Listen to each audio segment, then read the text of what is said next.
chicken. We may be live, boys and girls. Whoo! What a news day, bro! A lot of news. I am excited. First of all, welcome everybody to the Singularity Lab live stream. We've got an amazing panel for you today. Joining me at the Singularity desk are my co-host Luis and Kristen. How are we doing, boys and girls? Doing well. Good. Yeah, fantastic. My goodness. Okay, so I'm going to introduce our first guest. We have a couple more panelists hopping in today, but I'm going to go ahead and introduce our guest, who is Andrew Hall, who is the creator of Undead Radio. And I wanted to first of all, hopefully I said that right. Is that right? Or no, Dead Hand Radio. I knew I was going to do that. I always mix them up with the Undead Gaucho. Yeah, I was like, are there going to be zombies? Yes, no. It's Dead Hand Radio. Dead Hand Radio. I'm going to go ahead and bring Andrew in. Andrew, how the heck are you? I'm doing good. Thanks for having me. Good, man. I appreciate you joining us today. I know it was a bit last minute, and then we've got quite a bit to talk about today, and you actually did a bit of homework, which we appreciate here at the Singularity Lab, so thank you. Happy to do it. My God, Luis, the amount of shit that's coming down the pike from the mainstream media on this UAP topic is mind-boggling. It's a wave. I mean, that's the only way you can describe it. It's just a wave of mainstream news laying out for the American people what's happening or what's been going on really specifically for the last 4 years. And that is that there are objects in our sky, 100% real. We just don't know what they are. They exhibit capabilities that are not don't match any of our inventory from a military standpoint, and they don't seem to be Russian or Chinese or Antarctican. So the Antarcticans aren't responsible? No, not in this that we case. know I of. mean, I mean, as far as we can tell, according to some, there are alien bases underneath the ice. But I don't want to. Your dad is a proponent of that, right? Isn't your father a proponent of that? No. No. What was he saying about Antarctica? He was saying I don't know. Sometimes I lose things that my dad says in feeds, and I can't be responsible for what my father says. Okay. If he says there's underground bases in Antarctica, I can have a 20-minute conversation to convince him very much so that that's probably not the case. Hyper-intelligent emperor penguins? Ooh. Jazz is going to be upset because he has a porpoise theory. And I would hate for him to be upset with you for outdoing his porpoise theory. Speaking of Jazz Shaw, Jazz is an incredible reporter for the Debrief. He's got a very incredible history with delivering news. And by the way, Jazz is the one who is responsible for the entire dolphin theory on these UAPs, and I think he should expand on that. What do you think? Always. I'm always down to hear more of that. Hey, it's as good a theory as any, right?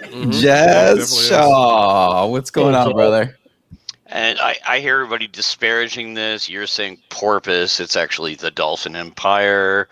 We're all going to know soon enough. The dolphins do have a collective on Antarctica. And this is all known stuff, but you guys can remain in denial. I can tell you this. UAP are run by dolphins, yes. I can tell you this. If the Miami Dolphins win a Super Bowl in the next 2 years, it's over. Just pack the apocalypse is here if they've won a Super Bowl, is all I'm going to say. Well, that's more likely than the Jets, but this isn't really a sports show. So, do you think it's the colors that keep them from winning? You think the colors just aren't aggressive enough? Just too teal? Just too much teal happening? Yeah. I mean, I don't know. I think of the Broncos. They had that bright orange. No, the Seahawks had a highlight yellow. So they get, Hey, since we're talking about hockey, I'm going to throw out the Golden Knights, okay? I'm in Vegas, man. Golden Knights are the thing. They're the hot ticket right now. Oh boy. Well, yeah, dude. I mean, look, it's like So you've got this weekend, Jeremy Corbell's dropping some information tomorrow at noon. You've got 60 Minutes on, I believe, is it Saturday or Friday they play 60 Minutes? Or Sunday? Sunday. Sunday. 60 Okay. Minutes comes Sunday out. And they're 60 supposed Minutes. Who are they? Do we know who they're interviewing on 60 Minutes about the UFO topic? Jazz might know more than that than me on that. Yeah, but we can't say yet. Can't say yet. So- Yeah. He's under embargo. Jazz is I'm under gonna embargo. I'm going to throw some names out there that we may get. Mellon, Elizondo, maybe Leslie Kane, maybe a senator. Who knows? Maybe Rubio. That could be cool. And let's see here. And then they're going to do a CBS Morning News segment with Leslie Kane for sure. That's been announced by her. So, that's, I mean, and then, the back that with the New York Post also had, New York Times dropped an article today. Then we had the New York Post, and then we also had the New Yorker. So it seems like, within the last 2 weeks, there's been a really, really, really, I guess, a wave of information. A swave. Yeah. A suave. It feels like, for me anyway, in our show and this show and my show particularly, it feels like I'm standing at a beach and I can see the tide is moving out at a really quick pace, which means only one thing. There's a tidal wave of curiosity that's going to start coming for this. It's going to be a massive wave of curiosity because they're getting exposed to this on 60 Minutes. Okay, after they watch, whatever comes on after 60 Minutes, like it's usually a sporting event, and then they play 60 Minutes because it's the biggest crowd. What if it was the Dolphins game? Oh man, no. We are trying. We can say this up front. Some talks going on.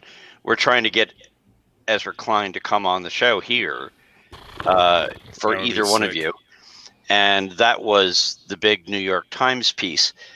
And for anybody who follows the topic, our regular audience, there was nothing in the Ezra Klein piece that was groundbreaking or new. Everybody's going to recognize that. I mean, but the point is that Ezra Klein was somebody that never wrote about this, never also talked a big about writer. it, and he's huge. Yeah. He's one of the banner headline op-ed writers for the New York Times, who has stayed silent for 3 years since the New York Times, his paper, broke the news open.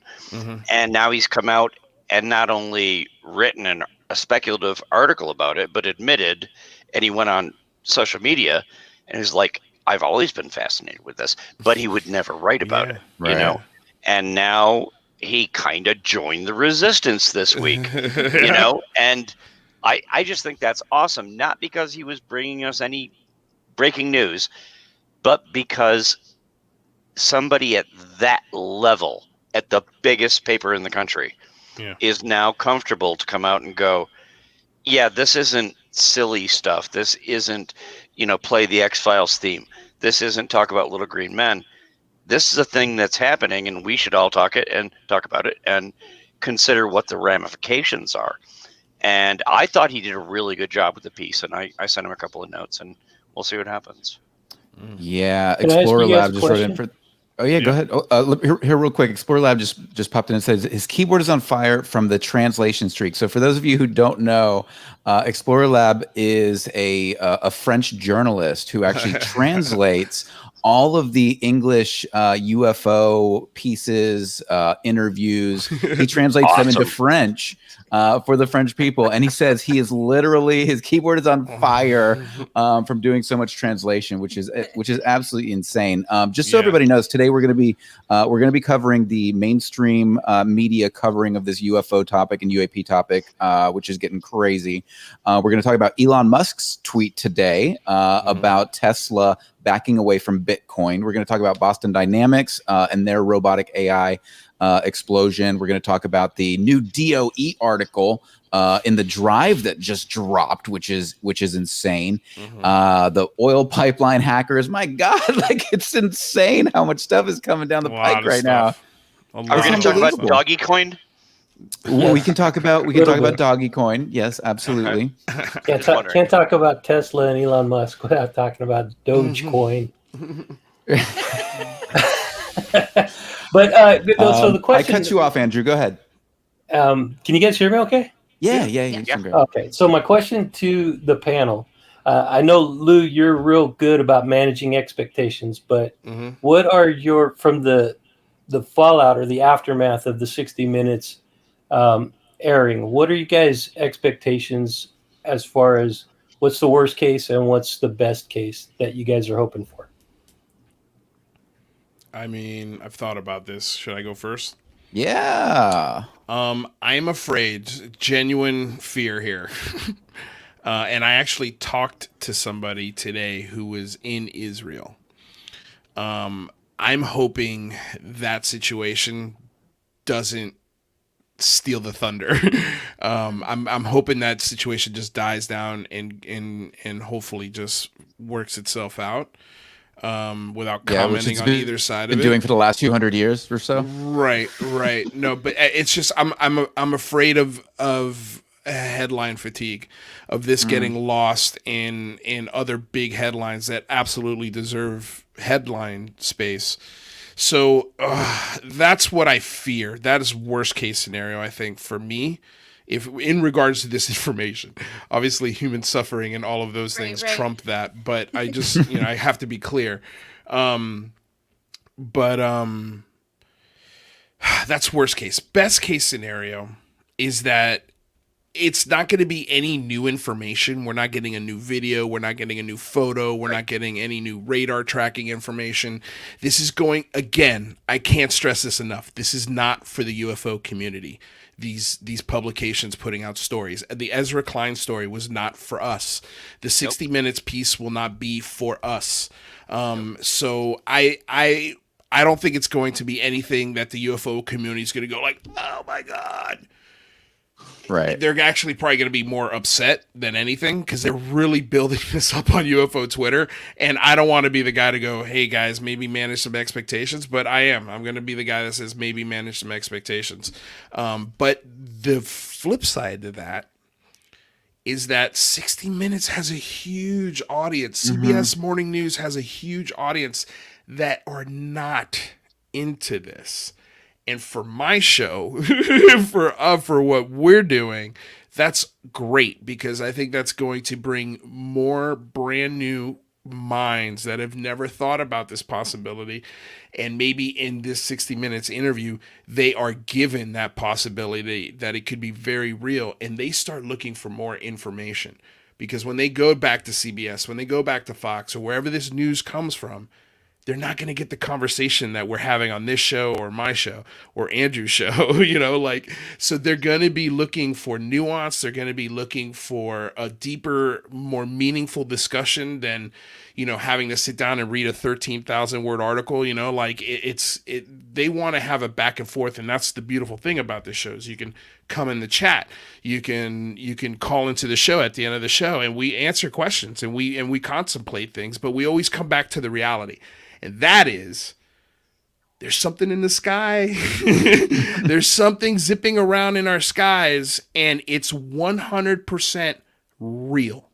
We've passed that reality now. That's the base. That's where we start. Right. So you're saying anything past that, we don't know.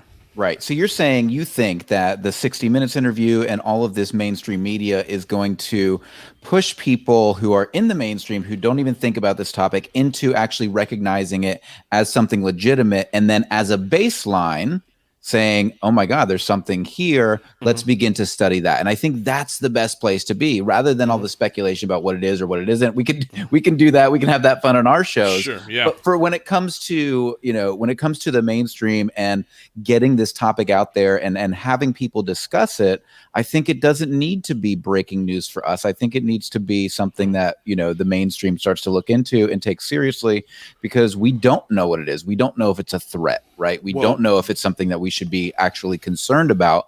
All we know is it's there. Breaking news. I hope everybody listens to Luis, by the way, if you don't mind me jumping in.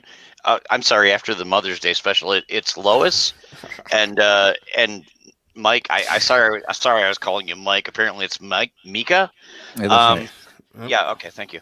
But yeah, we've had this discussion before in other venues. It's like I came from a place where before 2017, I was writing to a totally normie audience on a sizable network and doing, a large radio network where nobody was talking about this.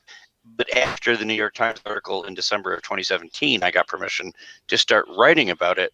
And I've never seen myself as a UFO historian or an indicator. I'm just taking the work other people do, and I'm trying to bring it to a more normal audience.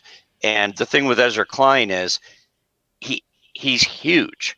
He never talked about this. He's talking to the normies, and suddenly his name is up there, his byline is up there, and he's throwing this stuff out there and just throwing truth bombs. And it's like, look, this is going on. We got to deal with it. 60 Minutes, same thing. Very rarely you see anything in our sphere on there. And if there's nothing new for us, I totally agree with Lou. That's fine. Don't be angry because there's nothing for us. Just realize you just reached 60 or 100 million people that their entire lives have assumed that this was nonsense or it was science fiction or something like that. And now you're hearing credible people going, this is happening. We probably should pay attention. So I agree with Lou. It doesn't have to be for us. It really has to be for the normies. Yeah, and also keep in mind, this is breaking news for the average American household. Right. When this airs, they're going to be talking about it at the water cooler on Monday. Right. Hey, did you see 60 Minutes last night? What's up with that, right? Yeah, dude, I have no idea. I mean, it's going to change the office space. It's going to change locker rooms. It's going to change Wall Street. It's going to change Washington. This is going to reverberate in ways that we can't even think of right now. And it's not going to be anything new for us. It's going to be very, very mundane. Can but you imagine for the how people, they'll react? Seriously, did you hear today that they were telling people not to put gasoline in garbage bags? Oh, I loved that so much. That was so good. Oh my, that was the best thing ever. It's absolutely insane. You know what? Anonymous I did Rex have to said, yeah, go ahead. I was gonna say I did have to fill my scooter today for the first time. $12 in California. Yeah, $12 in California. That's tank. about $4 a gallon. Ours is still $2.19. Yeah. We've been paying $4 a gallon. So Anonymous Rex wanted to know how to donate. So we're not monetized here on this channel yet, but how you can help us monetize is by clicking the like button, sharing this on Twitter, getting folks over here, making sure you subscribe. So make sure you subscribe, make sure you click the like button.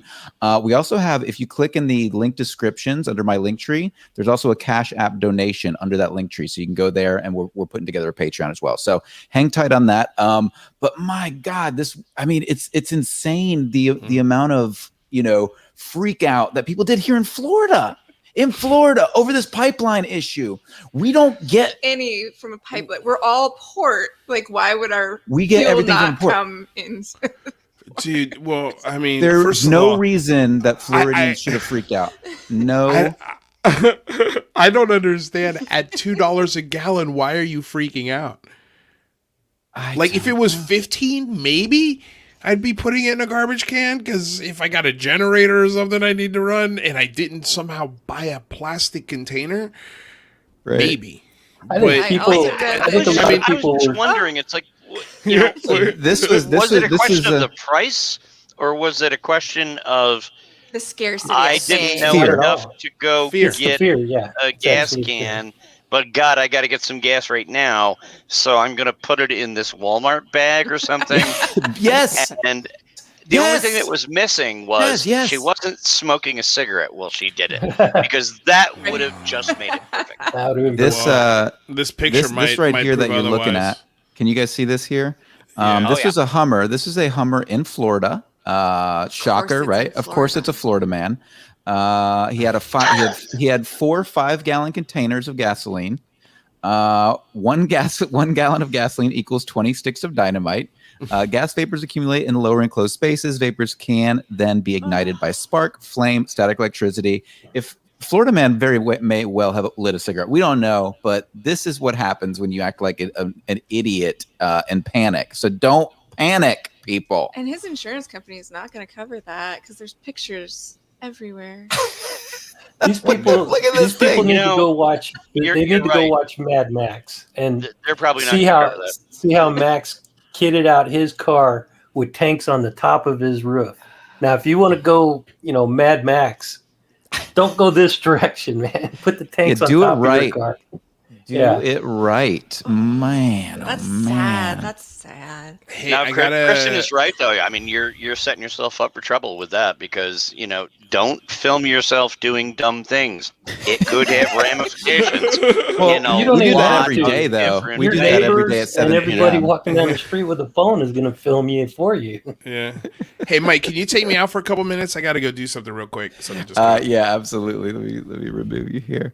Yeah, it's just fascinating. I can't believe, and so to Luis's point, like, what's people are freak out over a little bit of a gas scare. What happens if they actually start to take UFOs seriously? Is that something we should be concerned about? Yes. I don't think so. Yes, okay, Jazz and Andrew have completely opposing viewpoints. Andrew, why do you think not? Well, I think for the most part, people don't really see the UFO topic as a serious issue, even though it's making waves in the mainstream media. It's still so far apart from their lives that they're not even thinking about it. They're worrying about filling up the gas tank, paying the mortgage, getting to work on time. I think they're too distracted to worry about UFOs, even if it was 100% disclosed by the government that they're real and they're here. I don't think people really think all that much about it. What about you, Jazz? Jazz, what's the alternate viewpoint? That's actually, I partially with a bunch of that because that's what Ezra Klein was talking about in his article, which was very lengthy. There's going to be a lot of people. Let's just say, and this is not going to happen, in my opinion. There's no chance. But let's just say the government came out with a 90-day report and said, oh, by the way, here's the alien bodies. Here's the flying saucers we've been keeping secret, all this, which isn't going to happen.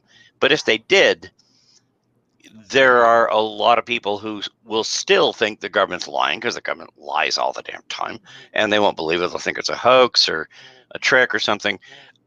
A bunch of other people will sit there and say, oh, yeah, okay. Well, it's a huge universe. Obviously, there's probably other people out there, and kind of move on from it. But I think there are a certain number of people that are going to freak out.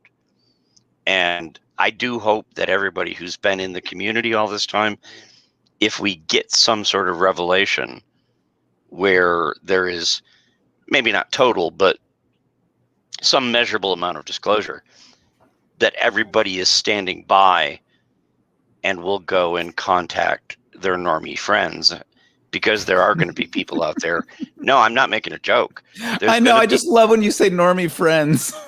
There's going to be people out there who are going to be confused, some perhaps frightened, right?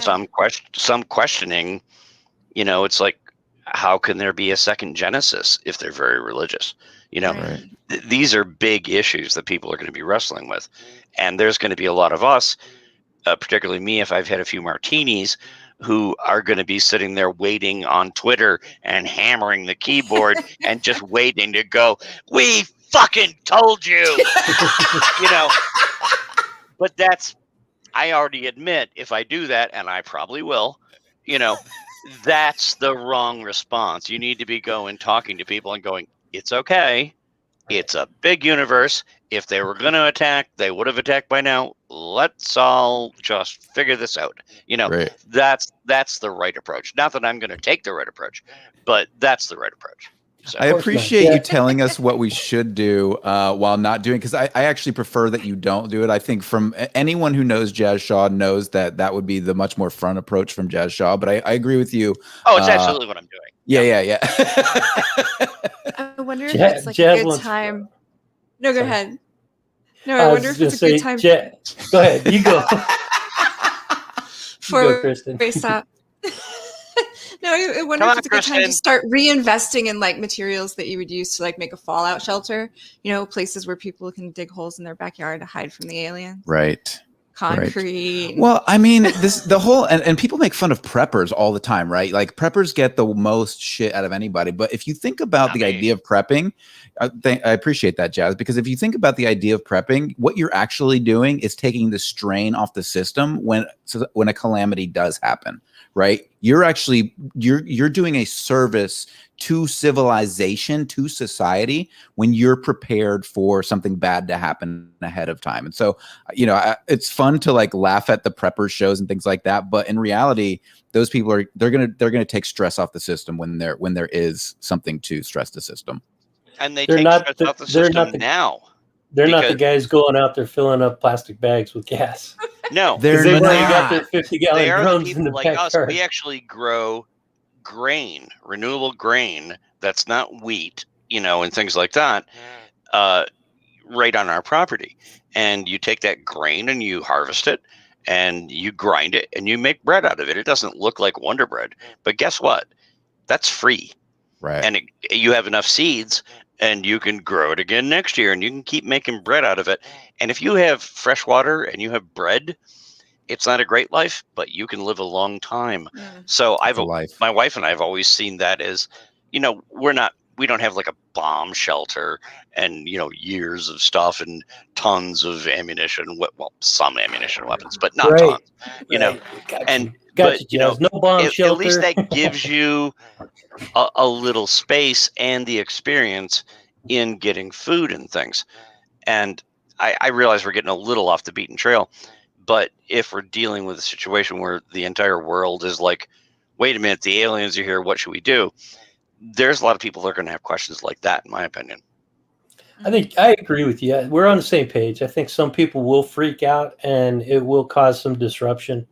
I mean, and the great example is these people, filling or going and trying to hoard the gasoline when it's not even, it's not even at a critical level yet.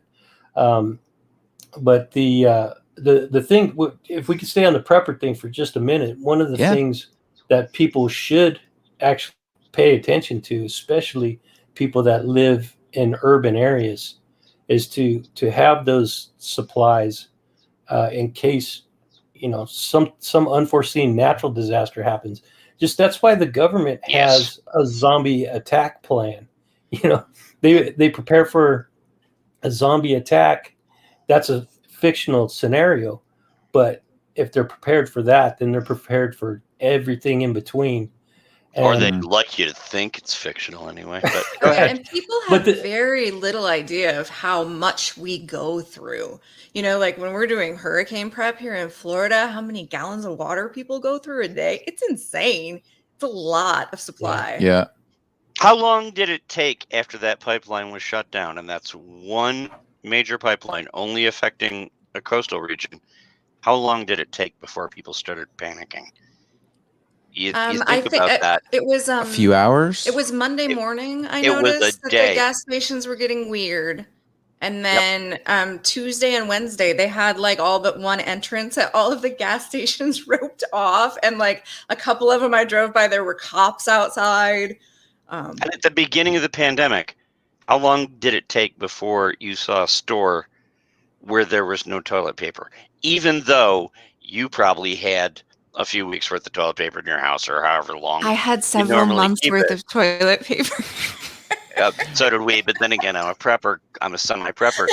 But yeah, I mean, people overreact. And I think, Michael, if we can get back to you, the thing you were saying, it's like, how does that translate to if we do get some big revelation? I don't mean from 60 Minutes, right? But I mean, by the time the June 25th report comes out or something, how badly will people react if they get hit with something that they're just not prepared for, and they start in their minds imagining what's the worst case scenario.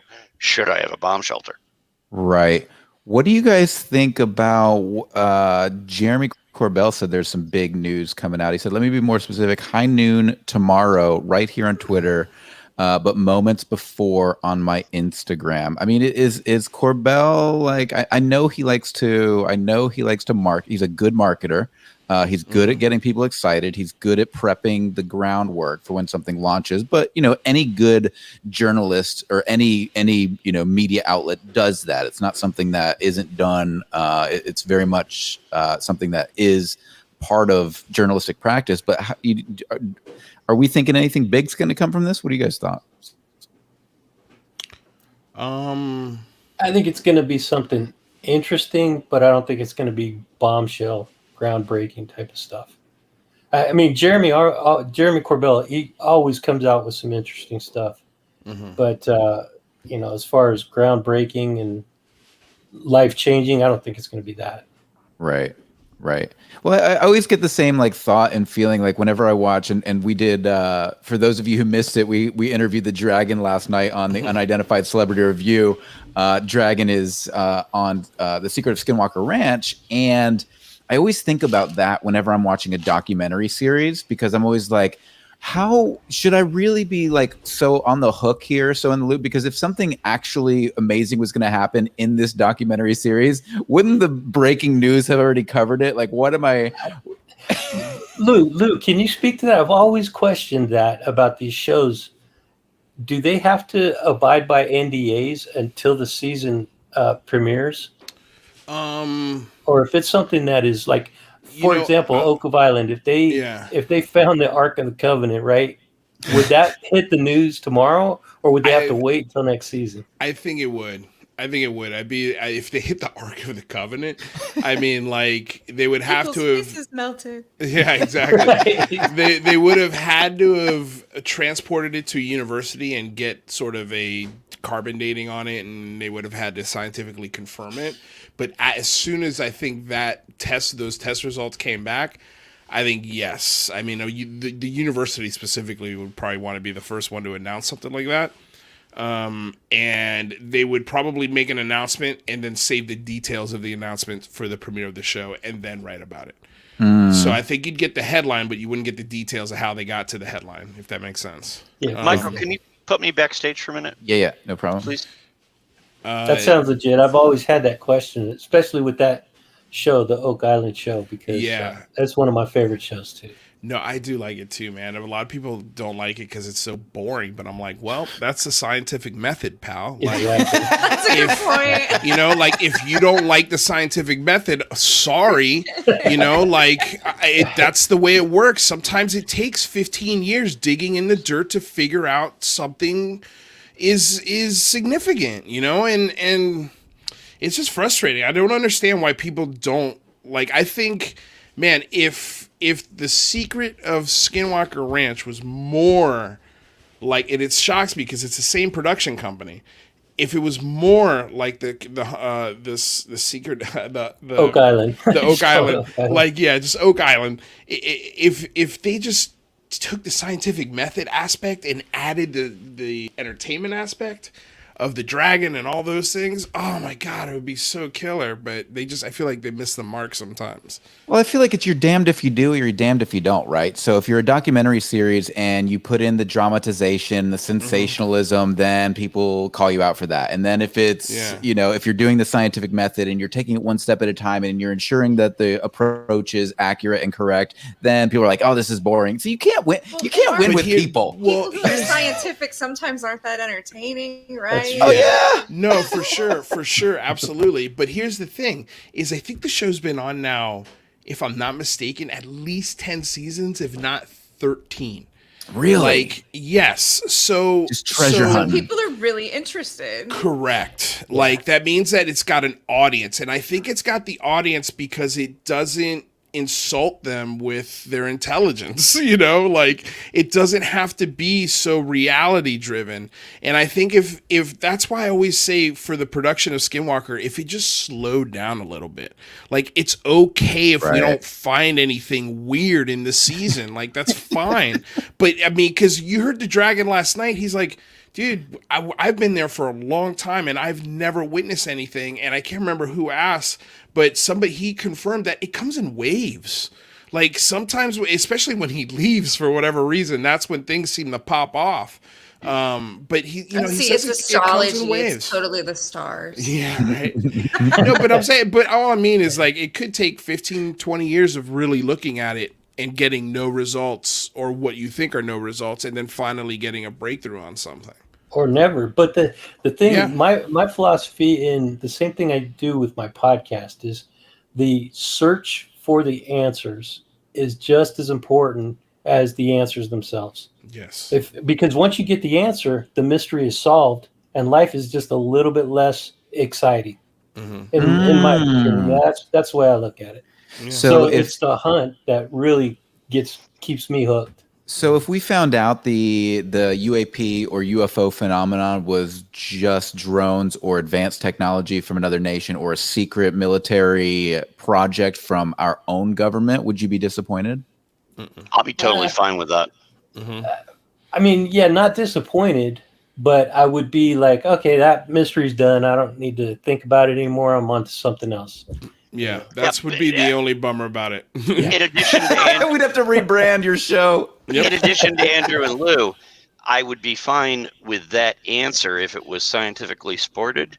But I think a lot of people would be angry, because then the revelation would be, oh, we've been sitting on this technology that could have eliminated fossil fuels, had unlimited energy, could have, really healed the entire planet, made everybody's lives better, and you've been sitting on it for 70 years. I think people might be disappointed, some that it's not aliens, but I think a lot of people would be pissed. It's like, how did you just sit on this for all this time and you didn't tell us when you could have fixed so many problems? And I think people would be angry about that. And if that is the actual answer, I think that might be one of the reasons why the government is very hesitant to talk about it. Yeah. Well, with that in mind, we should tell them it's okay. Don't worry about what you did in the past. All is forgiven. Just tell us the truth now. This is your last chance. Tell us the truth now. Yeah, right? I think that's a good mentality to think of it too. Like, the thing. I mean, Jazz, maybe I'm wrong on this, but I feel like we already have that tech that exists. Like it's nuclear. Like nuclear tech. If we can trust it to power a submarine or an aircraft carrier, why can't we develop that tech to provide clean energy to an entire country and get anti-gravity tech? Well, but the thing is that maybe we don't understand the anti-gravity tech yet. And to make an anti-gravity reactor that powers the eastern seaboard, maybe it's just we can't even do it with nuclear. What makes you think that if you slap that tech in front of people, they're going to be like, yeah, let's skip nuclear. Let's go right to the anti-gravity tech. Like, I mean, what if you open a black hole? Like, what if you don't know the technology good enough and it does something catastrophic that is way more damaging than a nuclear meltdown? Like, I always get a little weird when people are like, oh, the tech, it could have saved the world. It's like, we have it. It's right in front of us and we're ignoring it. Right. Well, and sometimes it's at that whole notoriety thing. Like in medical science, I've heard that a lot of times it's just people battling over not the accolade, but the right to say that they're the one that came up with the science to cure cancer, and they're still over there fighting about it. So that's why nobody's getting it now. Not to mention, are you guys familiar with 0-point energy? That the whole concept? No, I'm not. Okay, well, maybe we can put it in show notes later.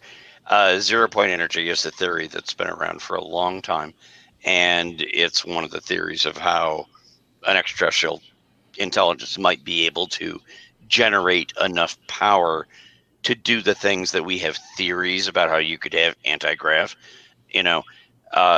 If you get 0-point energy, which I'm not going to waste the whole show explaining what it is. Go look it up.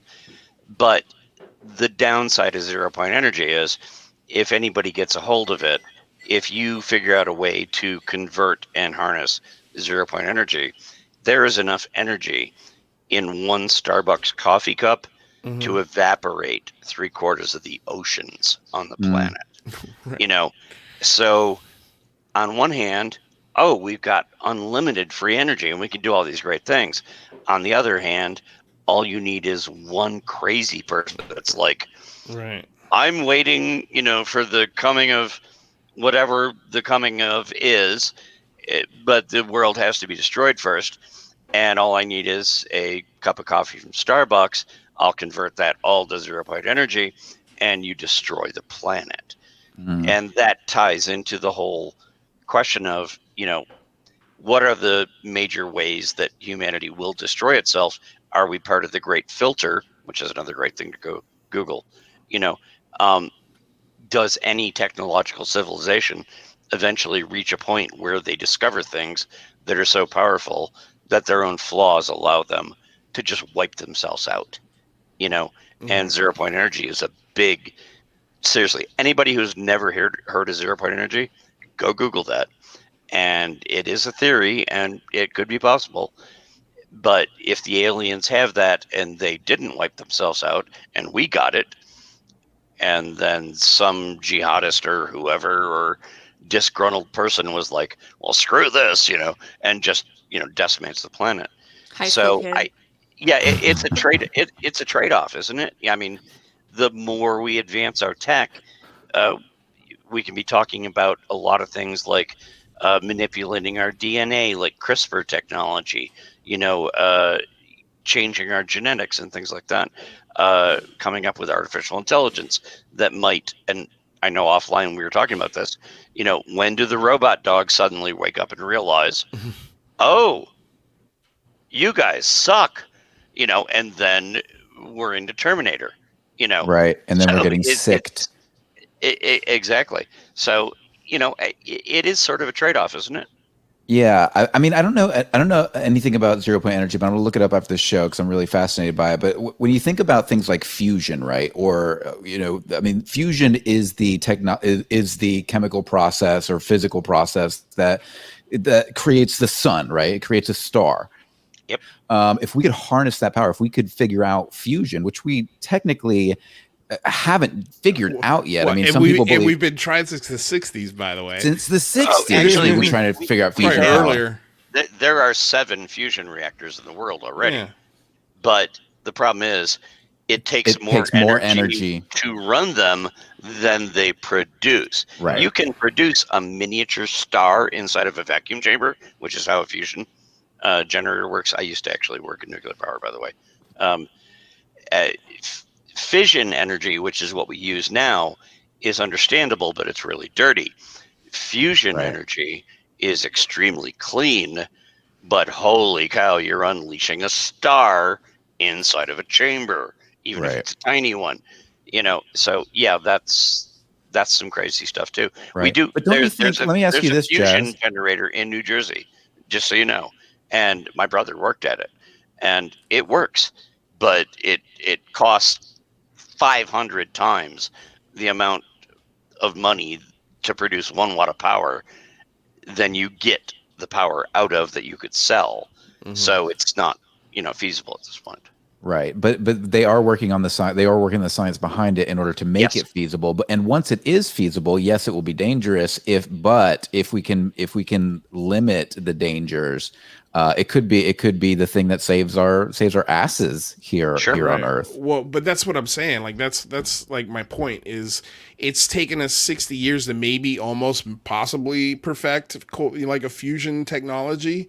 Like, how are you going to sell 0-point energy or anti-gravity tech to the American people, and it's just gonna switch into our economy like that? It's not possible. So that's why I think there's so much if I'm going to give the government any slack as to why they haven't released this information at the level that we all want, is because of that. Like, as a society, we can't we can't focus.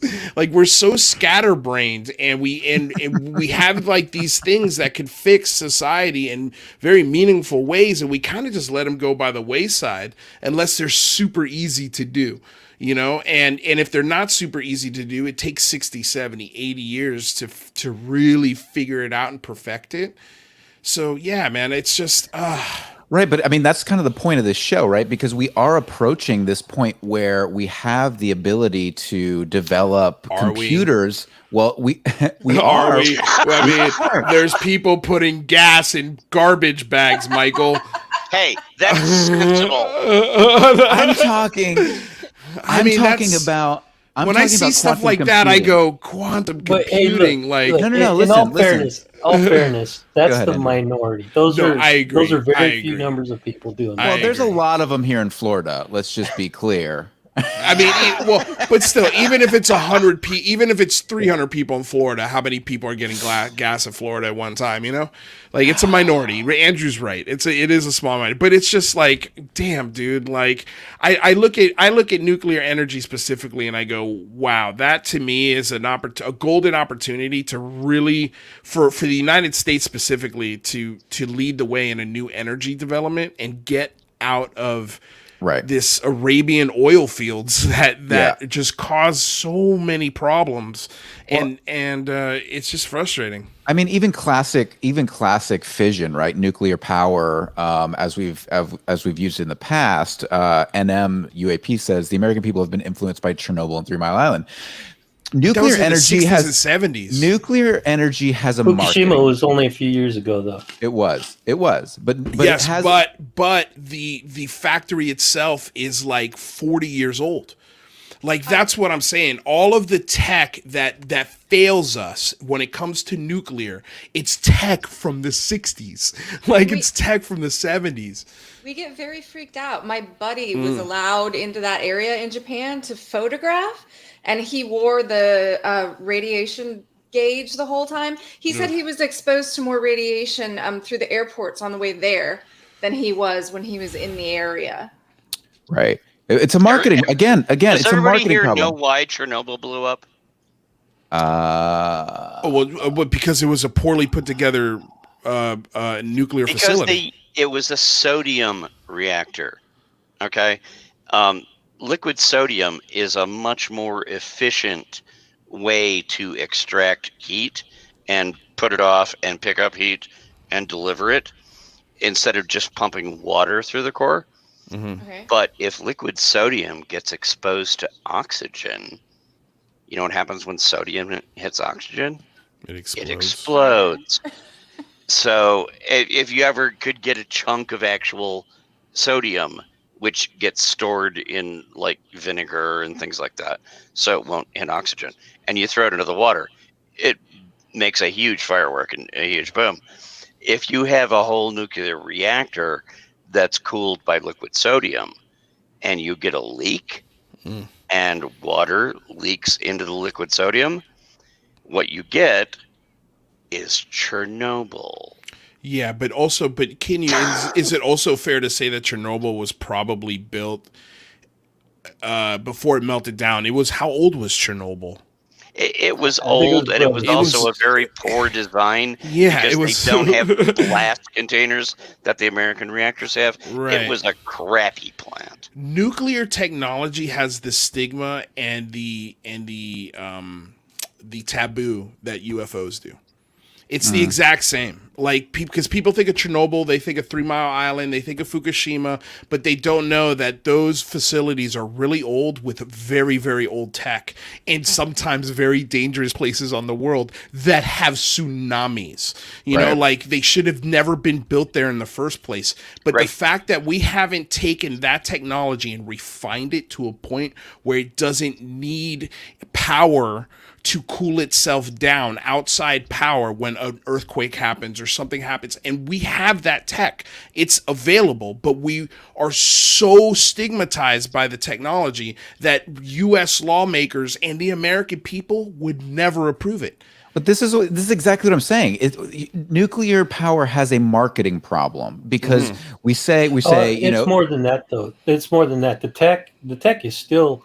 Lou is saying is that the tech is still not as efficient as it should be, because I thought you're saying that the tech is there. New tech is there. We could be building good nuclear fission plants. Andrew, we could. The minds are there to do it. There are new ideas and new technologies, but they haven't been built and refined because they can't get approval to build and test those things in the United States. So they end up going to like India or China, God forbid, and then they start building those things in those countries. And they get stolen. Those ideas get stolen. Those technologies get used by. It's super easy. I don't understand why the United States wouldn't go, yes, we will give you a patch of land in the middle of nowhere to test this, and if you can perfect it, yes, that would be amazing for the American economy. That if we can give them something that is marketable. Well, exactly. That gives you them guys a are peace in my of mind. wheelhouse, because when I'm not talking about UFOs, I write about energy. Out in Utah right now, there is already a plant under construction that uses a brand new technology that's just come out in the last 10 years that has these micro plants for a nuclear facility that you can put as many modules as you want to together, and they're all transportable, and you can take them online, offline. There is new technology that's it's been developed, it's being deployed, and it's a lot safer than the old stuff, so we're getting there. The work is being done, is all I'm saying. Yeah, but it just takes 40, 50 years to see it. Yeah, right. Speaking and there's of, a lot of legislative fight against those things going on, because it's like, no, we don't want a nuke plant because it could be 3 Mile Island, Yeah. So. Speaking of energy, I'm going to segue into this conversation. So Elon Musk. Excellent segue. Excuse me. Good job, man. Almost a pro. Elon Musk today tweeted Tesla and Bitcoin. He tweeted, Tesla suspended vehicle purchases using Bitcoin. We are concerned about rapidly increasing use of fossil fuels for Bitcoin mining and transactions, especially coal, which is the worst emissions of any fuel. Cryptocurrency is a good idea on many levels, and we believe it has a promising future, but this cannot come at great cost to the environment. Tesla will not be selling any Bitcoin, and we intend to use it for transactions as soon as mining transitions to more sustainable energy. We are also looking at other cryptocurrencies that use negative 1% of Bitcoin's energy transactions. So my question to you guys is, because this is something, it's a little shocking to me that Musk, I think this was 4 months ago that he invested $1 billion in Bitcoin. Is that accurate? And then, he knew, there's no way he didn't know then what the energy mining looked like. I think he's being honest. Do you know how much cobalt he's involved in mining? Excellent point. So what's the game here? What is his maneuver? I hope it's Dogecoin. How much Dogecoin do you have? I've got over 12,000 shares of Dogecoin. So is that 12,000 coins? You have 12,000 coins? I guess, yeah. Yeah, okay. They're about 40 cents is the going rate for it. Yeah, I mean, it went up to almost $1 the other day. So it was almost at 67 cents. I think it topped out at. Yeah, I know it is. It always does. I'm not touching my Dogecoin for anything. I don't care if it goes back down less to what I purchased it at. I really don't. I want somebody to write a song. I'm not touching my Dogecoin for anything. Yeah, I'm not touching my Dogecoin for anything. Hopefully, Christian, how many doggy coins do you have right now? Who, me? Luis. Yeah. Yeah, she doesn't any doggy. Kristen. Yes, Kristen. How many doggy coins do you have right now? None. We got a little Bitcoin. We got a little Bitcoin, little Ethereum. In charge of those things. Yeah, we got some Tesla too. It's not a good idea to tell people how much you have invested in crypto. It'd be the same as telling people how much you have in your bank account. You just I don't honestly care. I'll tell. Like I purchased Tesla in 2012. I purchased 12 shares of Tesla in 2012, and those have split now. So I own 50 shares of Tesla from what I owned in 2012, and it's like it's up like 10,000%. It's ridiculous. Yeah, that's awesome.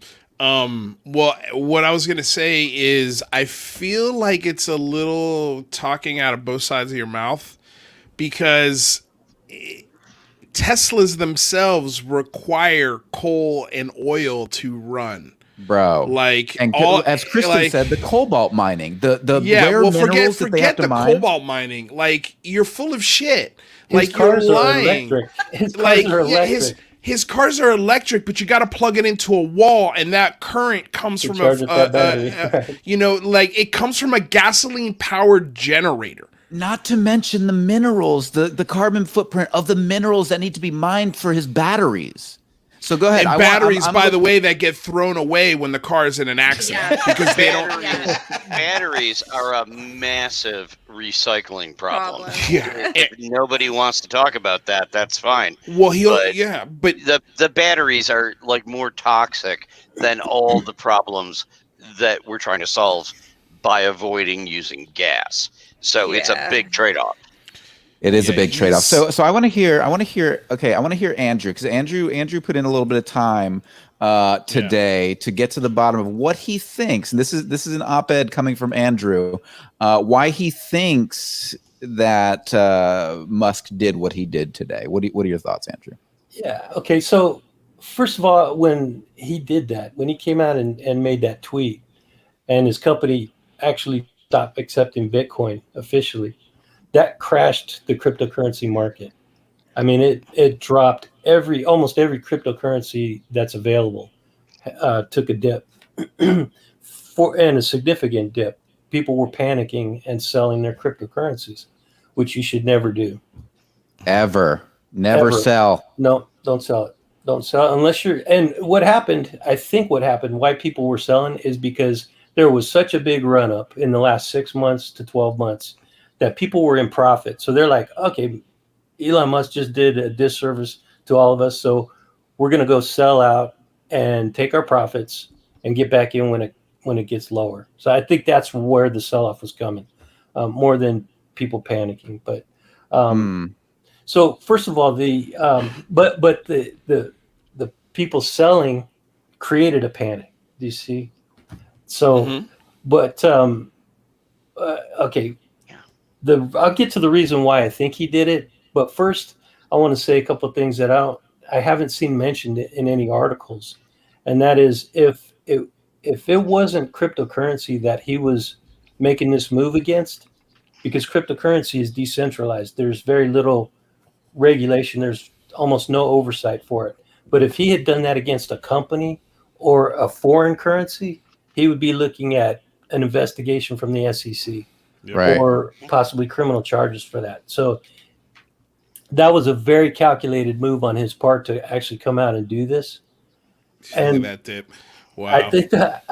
I think the reason he did it is because I think he was embarrassed by coming out on Saturday Night Live talking about Dogecoin being so heavily invested in Doge, and it dropped by 50% as the minute he came out and started talking about it. So you think his ego was that? You think he's that fucking soft? Oh, that's not a stretch, is it? I don't think so, man. I think the guy has a big ego, and he does. But that said, okay, I love what Elon Musk is doing. I love the innovations that he's made, and I just think that his ego got bruised.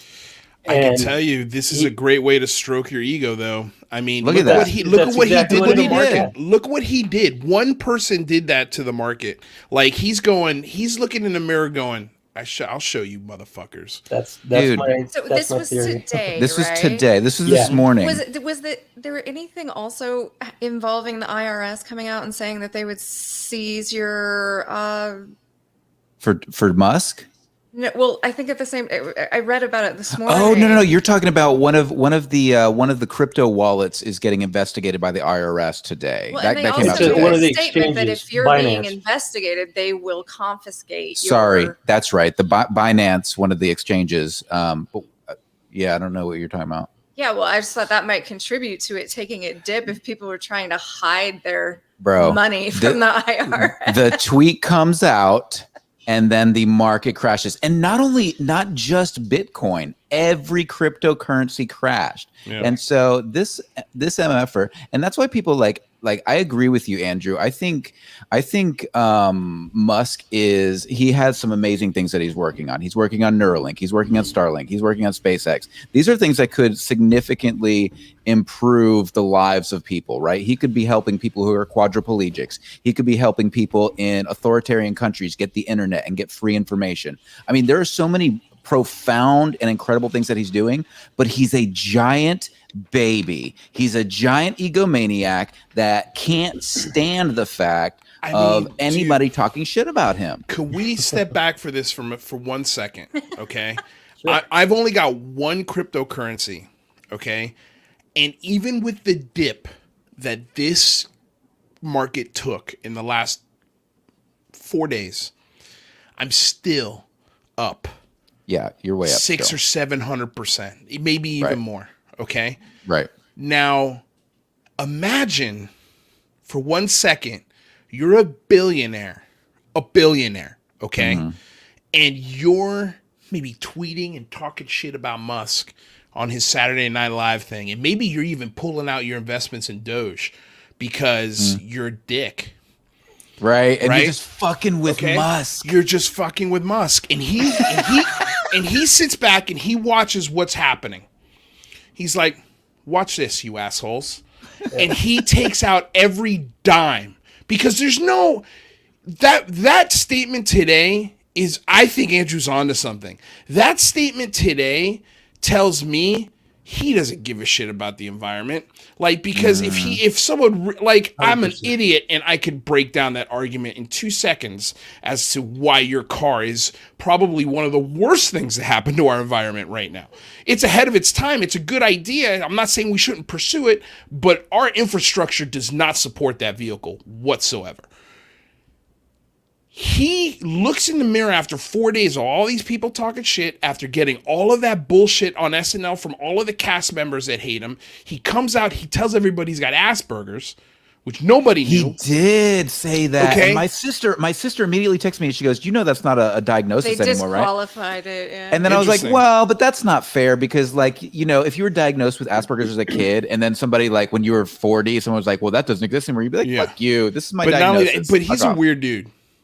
I think he's on some spectrum, He's like definitely on the spectrum. There's no doubt about it. No doubt. So after he sees all of this, if I were him, I would immediately take all my money out of I would crash the damn market too. Because you want to know something? I could cash out. And here's the thing that really just grinds my gears, man, is those billionaires lost nothing. They're still ahead, but they're super pissed and they're butthurt. And now they're going to complain and they're going to try and get regulations on the on cryptocurrency. That's why you see the IRS coming down, because somebody lost 2 yachts and they can't handle it. Like, give me a break, dude. Right. Give me a break. That was my favorite yacht. Yeah. What if it was their favorite yacht? That is, dude, don't look at it as a greed move. Look at it as a boss move. He just told the entire world, I run this bitch. He really did. Yeah. He really not did. A greed move at all. I mean, the guy's got more money than he can ever spend. There's no there's no reason for him to make a greed move in this play. But I heard an interesting counter argument today to it, which was that if he has the ability to crash the currency, then it's not a good currency in the first place, right? That's and so the argument, true. let me finish the argument, and then you can counter argue. So the argument is that if he were to come out and say the American dollar is bullshit, fiat currency is outdated, blah blah blah, would it crash the dollar? Like, that's the question. Or if he were to come out and say Amazon is this, Amazon is that, would it crash Amazon stocks? If so the question is, does the inherent volatility within cryptocurrency or Bitcoin, is it more vulnerable to such disruption, like a fucking tweet from Elon Musk? So please, Andrew's go for it. No, that's a really good point. There's an article in Cointelegraph that addresses that. So the point you made was that for the market to be so volatile that one tweet is going to crash it. If that were true, then all of those cryptocurrencies would be at zero. Now, they might be down 10, 15, 20%, but they're not at zero. In fact, they're already starting to recover. Right. So, there is that stability. There is enough confidence. It's just an annoying thing. And that's why I think it was an ego move. Now, here's another theory, and Luke touched on it, but what if this is a little conspiratorial, but what if Elon Musk is in cahoots with the government? The government doesn't like cryptocurrency because it is unregulated and it's decentralized and it's open to anybody who wants to get into it. So if Elon is working as an agent of the government, he comes out and does this. Now, everybody who owns cryptocurrency is pissed off, up in arms, screaming for vengeance. They go to the SEC and Congress and say, we need an investigation. They actually get the investigation, and then they start to legislate Bitcoin and the whole cryptocurrency market. I could tell you one reason why I don't think that's the case.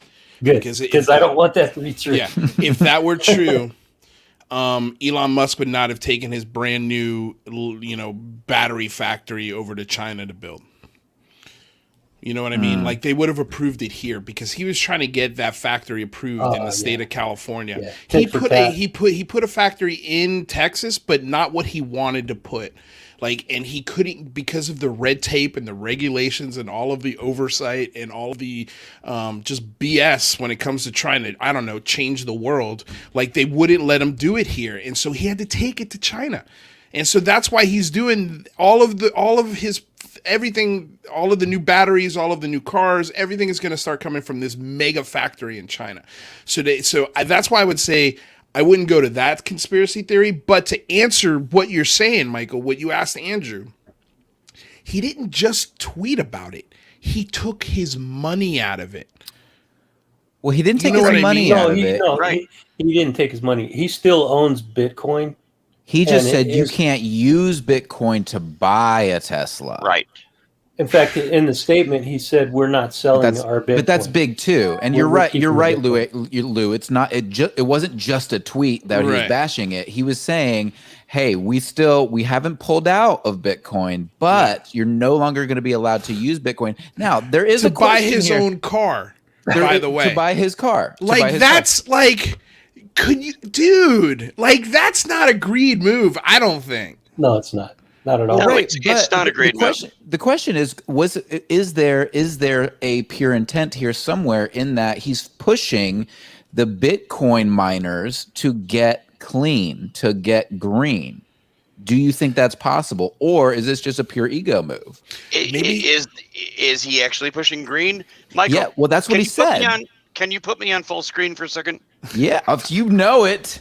Hold on. Let me make sure. Hold on. Here's my take. How do we get him on full screen here? You gotta go down to the bottom part and go to his screen where you How about that? Yeah. Here's my take on Elon Musk. He sold me a fucking flamethrower. You bought the flamethrower? Right. I have flamethrower number 201. That is and awesome. I am never going to turn my back on Elon Musk. I have a goddamn flamethrower. All right? Number 201. My wife and I were in there on the night they went on sale, and they were only on sale for 17 hours, and we were in the first almost 200 people to go. Oh, my God. So I love your wife. I love your wife that she got in line with you to go buy a flamethrower. We were up there at 11 o'clock at night, and we were like, "Sell me a friggin' flamethrower, motherfucker!" And he did, and he shipped it. And I have done so many videos of me with the flamethrower. So Elon Musk, I salute you are an American, sir. Oh, I mean, that is the cool. Like, we can probably end the show now. Look, here's the thing, right? Here's the thing. Here's the thing. How do you Here's the top thing, that? Michael. I look at Elon Musk as Somebody's doing the jazz thing in the chat. Oh my god! I look at Elon Musk as one of those once in a lifetime type of minds. Like, they're going to be talking about this guy in 500 years. I agree. They will. And we're micro analyzing every single thing he does, but let's look at the grand picture of things. Okay. He's trying to get us to Mars. Okay. Yes. He's figured out a way to start his own space agency at a cheaper rate and privately, better than NASA has ever done. Also and true. He started from scratch. Also so he's true. already surpassed NASA 60, 70 year head start in what, less than 10 years. All true. He's introduced a brand new way to get around of transportation, even though it doesn't fit yet. It's a damn good idea, and there's some pretty sick technologies I think that are going to come out of those vehicles. And look at what it's doing. They're cool, but look at what it's doing to Porsche. Look what it's doing to Volkswagen, Volvo, Chevy, Ford. There's an electric Mustang now. That is because of Elon Musk. Like, he is the same as a railroad tycoon or the first guy who made a bank, you know? Like, this is huge, this guy. And if he's going to take out, or if he's going to undercut a bunch of billionaires just for the hell of it, go for it, bro. Go for it. Because I know a bunch of on the Russians. We're relying on the Russians after the space shuttle program ended to get up to the space station.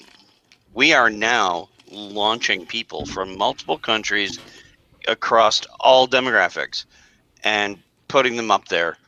And he's doing it, you know, and the Russians are now like, okay, well, we're pulling out of the ISS and we're going to go play with the Chinese with their space station, that part of which just crashed into the Indian Ocean and almost killed a bunch of people, you know, and that's what he did.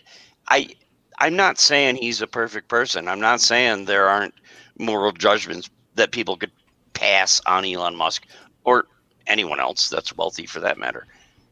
But the dude is getting stuff done. Absolutely. You know, he's getting amazing things done. And he's not afraid to fail. Yeah, exactly. And he has failed repeatedly. A lot. His cars, the batteries blow up, and there's, you know, they're sitting on the side of the road burning. The new spaceship that he's developed for the really big ship, he's had one that landed without entirely just crashing and burning. But his successes have been massive. Right. And, you know, just please. Oh, thank you. Thank you very much. I was waiting.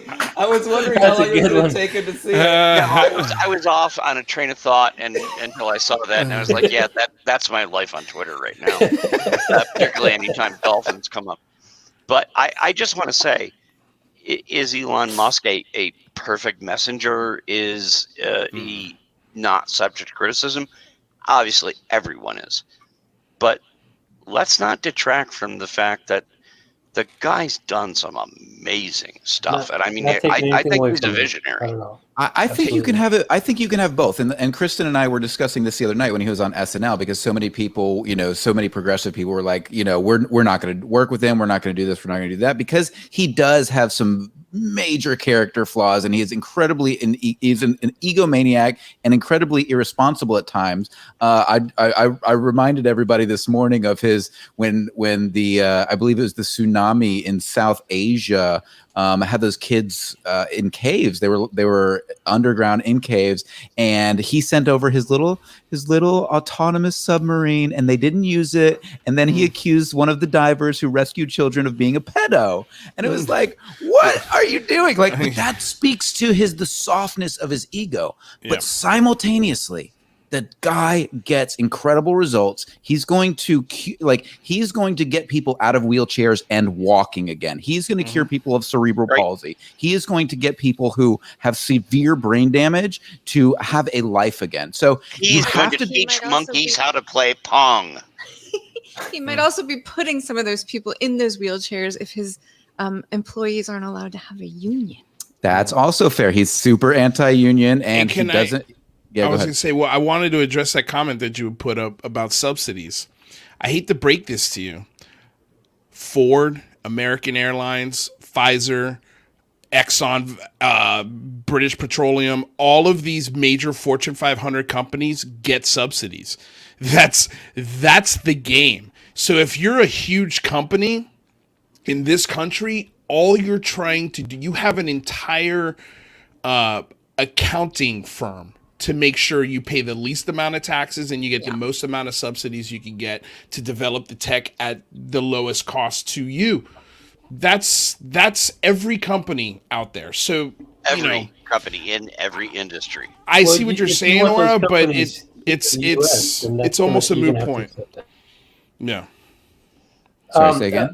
I said I was talking while Lou was talking, so that apologize for that. But it's okay. If you want those big companies, the big companies here in the U.S., you have to incentivize them to be here, or else other countries are going to do that and take those jobs and that innovation away from us. Right. So that's just capitalism. Yeah. Yeah. Last point that I wanted to make on this whole Tesla Bitcoin thing. Elon Musk is going to start taking Bitcoin again in the future. He just wants the industry to use cleaner energy. That's cool, what he's doing, but I don't believe that's the reason. That said, for people that are getting nervous about Bitcoin or the cryptocurrency market, he's already announced that he's going to take a different type of currency, cryptocurrency, and there's several different currencies that he has already. Andrew, what do I need to buy? Just tell me what I need to buy. Oh man, this is not financial advice. But the front runners is XRP, Ripple, Ethereum, Stellar Lumens, which is XLM, and Algorand, which I don't even know what that is, and Dogecoin. So if you already got Dogecoin, hang on to it. If you've got any of those other cryptos, don't sell them, because it's only going to continue to get adopted by more and more companies and across multiple industries and throughout the world. Cryptocurrency is here to stay. And for all you old people out there, if you have actual dollars that you have in savings accounts that are not in the market in Wall Street, which is basically Las Vegas, and can explode at any moment, hang on to your money. That's my counter argument. I'm somebody that came up in an era without any doggy coin or anything like that. if you put money in a savings account and you buy like long-term investments, and then when you get to my age, because I'm older than I would guess 3 of you put together, it worked out for my wife and me, and it'll work out for you in the end. If you want to go and invest everything in doggy coin, That's fine. Don't ever invest everything, though. Only invest what you can afford to lose. That's the only way to invest. Make sure that if you own any credit cards, don't carry large debts on them because it's empty debt. Agreed. Pay off your debt on your credit cards. If you buy a house and you have to take out a mortgage, make big payments early because it really cuts down on the end of the mortgage and you get done a lot sooner. And if you can put cash away and just put it like in a savings account or an interest-bearing checking account. Don't put it in savings. Oh no, don't. Do not listen to Andrew. If you have a savings account that what happens if the banks close? 1% interest, that's not even always 1% a win. Okay, 1% though. And if you put it in the stock market, and we have another 2007 next year, your 401k becomes a 201k. If you have a savings account, excuse me, you still got your money. You didn't make a lot, but you made something. Yeah, so but there's other investment instruments that you can use that are better than a savings account. Oh yeah, Andrew, if you wind up being right, but a lot of people wind up being wrong. I'm a very fiscally conservative person. We spent our lives, working, saving money, and doing the stuff that you used to do back in the 50s and 60s. My house is paid off. Our car is paid off.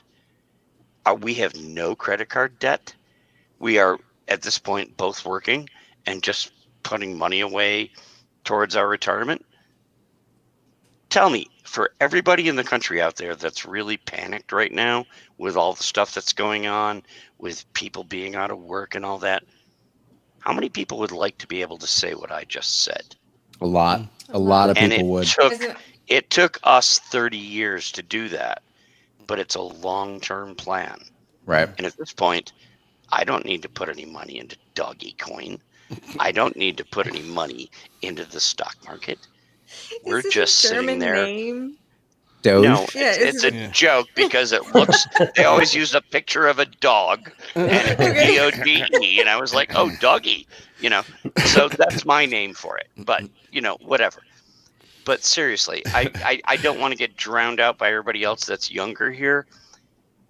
I've actually been down the road. My wife and I have been down the road. We've watched the market rise and fall. We've watched the crashes and the rises.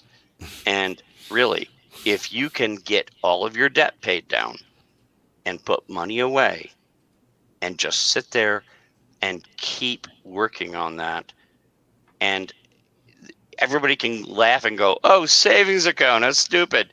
You know what? The next time the market crashes like it did in 2007, or the next time doggy coin turns into bullshit and all of your money goes away, my savings account is going to be 4% higher than it was last year. I fucking love you, Jazz. I love you, man. That's all I'm saying. But let me ask you this. Jazz. If the four of us on this panel, if the five of us on this panel all came together and created Dolphin Coin, would that change your mind? Absolutely. Dolphin Coin would go through the roof immediately. I'm in. And we should all put all of our money and sell everything we own into that together. But that's I appreciate it. So let me mention to everybody that we are not giving anyone financial advice on this program. We are only sharing our opinions, and any opinion expressed, even my own, does not necessarily represent that of this channel. But I will say that I take your advice deeply, Jazz, and I appreciate what you're saying. I think it's important. People need to find that balance. They need to ensure that they are saving the money that they need to be saved. At the same time, I will also argue for myself that when you see these stock market crashes, when you see these pullbacks and you see these corrections, these are actually good things. It keeps the inflation down. It keeps things from getting out of control, and they are good buying opportunities. There's opportunities, and I only invest in good companies. Like I invest for the long term in good, solid companies that I know are going to be around for a long time. So that's my investment strategy. I don't. Have you ever been wrong, Michael? Have I ever been wrong? Have you ever invested in a company that turned out to be like I the invested bedrock in company? Yes, I invested in a company called Luckin Coffee. It was like a company. It was a company in China that was a supposedly this amazing breakout coffee company that was taking China by storm, and they were completely lying about their financials, and it just tanked. But I only invest a small, like I diversify my portfolio. So I invest in a huge range of solid companies, and 1 or 2 or 3 will tank. Whereas I'll have 7, 8, or 9 that'll go gangbusters. And so that's how I limit my exposure to the downside of the market. And I totally agree with you. I think that's a decision everybody has to make, and that's one you've made. And I think that's fine. You can have a conservative strategy like the one I laid out. You can have a more aggressive strategy like yours, and that's fine too.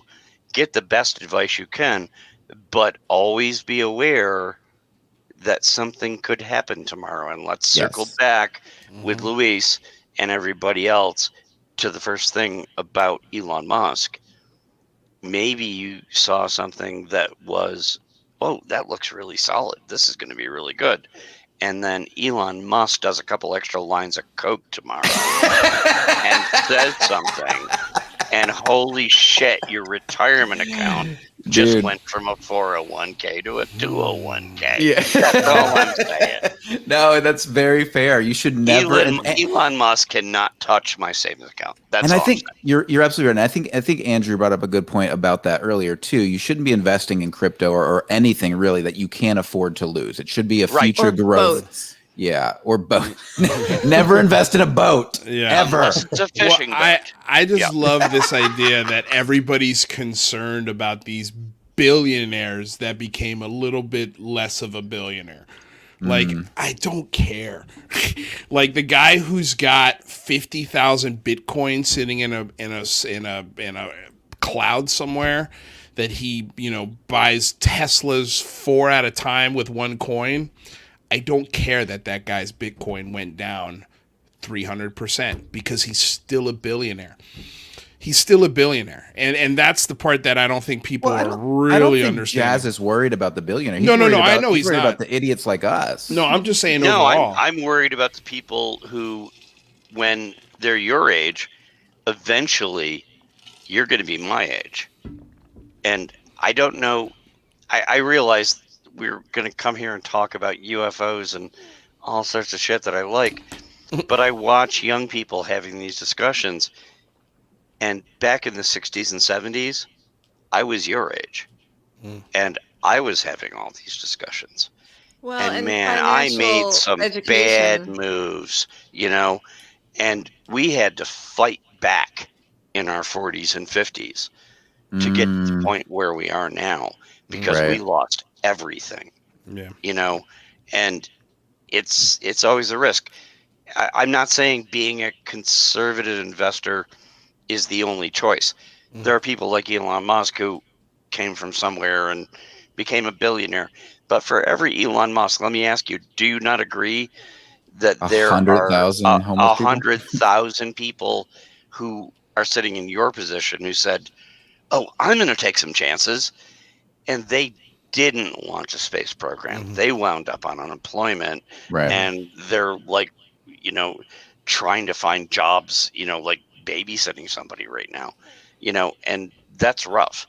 And I'll just say, and I got to get off here, Michael, by the way, but I have no regrets about following my father's advice and just trying to be conservative and make sure that you want to take care of society. You want to help everybody in the community. But your first responsibility is being able to take care of yourself, your family, your children, your neighbors, your other relatives, things like that. And, there's a certain amount of insurance you can build in if you're willing to say, okay, I'm going to do this, which is the conservative thing, but it's pretty safe. Or I could try to be Elon Musk And if you turn out to be Elon Musk, God bless you. You're brilliant. You're a genius. You're fabulously rich. But then there's those other hundreds of thousands of people who are like, I'm going to be Elon Musk. Right. And now you're on food stamps. Right. And to pretend that people don't get lucky is a joke. Like, there are plenty of people who have the same IQ as lucky. Exactly. Elon Musk has the same IQ as 100,000 other, people who don't have $1 billion. Right. He's not that special. He took some calculated risks. Those risks paid off, and he doubled down on them, and he doubled down on them big, and he's fucking killing it because of it. But it doesn't work for everybody, and to assume that it does is it's really lying to people. Exactly. And if you're buying Doggy Coin today, it may turn out that you're going to be a billionaire, or at least you'll have a really good retirement. I'm on track right now for a pretty good retirement. There's also a really good chance, because some of the younger people here weren't really adults in 2007, 2008, when the entire economy went into a recession and everything collapsed. And a lot of people's plans at that point, who were on track for a good professional career, good family life, good retirement, suddenly they're back living in their mom's basement. Yeah. No, it's real. And you need to be aware of that, because I'm not trying to say one way is the right way and one way is the wrong way. I'm not arguing with Michael. I'm just saying, as somebody who's been down that road, who got trashed and who had to come back, be careful. That's all I'm saying, is be judgmental, not judgmental to other people. Have good judgment about your choices and be careful, and always have a backup plan. If I could say anything to anybody, that would be the last message. Have a backup plan. 100%. 100%. Agreed. Yeah, you need it, and that's what Jazz. It's really not that conservative to say, have a balanced portfolio, have a backup plan. Those are good. Those are solid principles to live your life by. So I completely agree with you. I don't disagree at all. I'm a little more aggressive, but I'm younger. I can afford to be a little more aggressive. You have time. My backup plan is Dogecoin. That is my backup plan. So hoping it hits. You are not sleeping on my couch. All right? I just want you to know right now. Again, Jazz, I only invested what I could afford. Right. No, not what you can afford. It's not what you can afford, Lou. It's what you can afford to lose. Right. That's what I'm saying. That's what I'm saying. Laughing her ass off at Luis right now. If I lost $800, that's not going to put me on the street. There you go. Okay. Right. You know what I mean? It's not going to put me on the street. But if I turned $800 into $50,000, give me that all day. So speaking of energy, can we talk about the Department of Energy? Or a boat. There you go. Did you see that segue? I was supposed to get off this show, but that was my topic. Okay. Can you hang for another minute, Jazz, or no? You got to go. Yeah, I can. Okay. What is it? It's 8:35. All right. So all right. I have until 9. You have until 9. Tell your wife she can shoot the flamethrower. Dude, if I saw your wife just yelling Jazz and shooting a flamethrower, like that's the new coin. That's a new meme coin. We didn't even talk about NFTs. Time in Hollywood, that's like the best flamethrower bit. Oh yeah. So funny. So funny. Yes. See, but most of Hollywood is fake. I have videos out there, and you can go and just click on my Twitter profile. I have photos of me firing the flamethrower and melting a marshmallow bunny. I melted a marshmallow bunny with I thought you were going to say like a car. Yeah. Hey, a marshmallow bunny is cool, man. A car would have been cooler. But... So, and it's not that strong of a flamethrower. No, but it works. All right, so there was a kind of a bombshell report. Actually, you know what? I think it would be good for. Does somebody want to kind of break down real quick? And I can do it if nobody wants to do it. But what the Department of Energy is, just to give everybody some context. Anybody? I'll be happy to do it. So basically, go for it. All right. So the Department of Energy is basically the branch of the government that is responsible for our nuclear secrets. They're responsible for the development of our nuclear technology. And so because of that, the DOE has a lot of leeway when it comes to what it has to report back to Congress or what it has to report back to the Inspector General of the DOE and the DOD. So basically, it's an opportunity. It's a place in the government where there's an opportunity to lose money. There's a lot of black programs. There's a lot of things that aren't being reported back to Congress. And so it's gotten to the point that the DOE is so entrenched in this culture of secrecy that it's just not communicating, and it's becoming completely, what would you guys say, like a runaway department from the U.S. government? How would you define it? A breakaway government. Am I mistaken? Are they a civilian-ran organization? Much. They're run by. It's a civilian. It's not civilian. Right? It's government that is run by mostly civilian third party. It's a hybrid thing. It's a hybrid, but it's more civilian than it is government.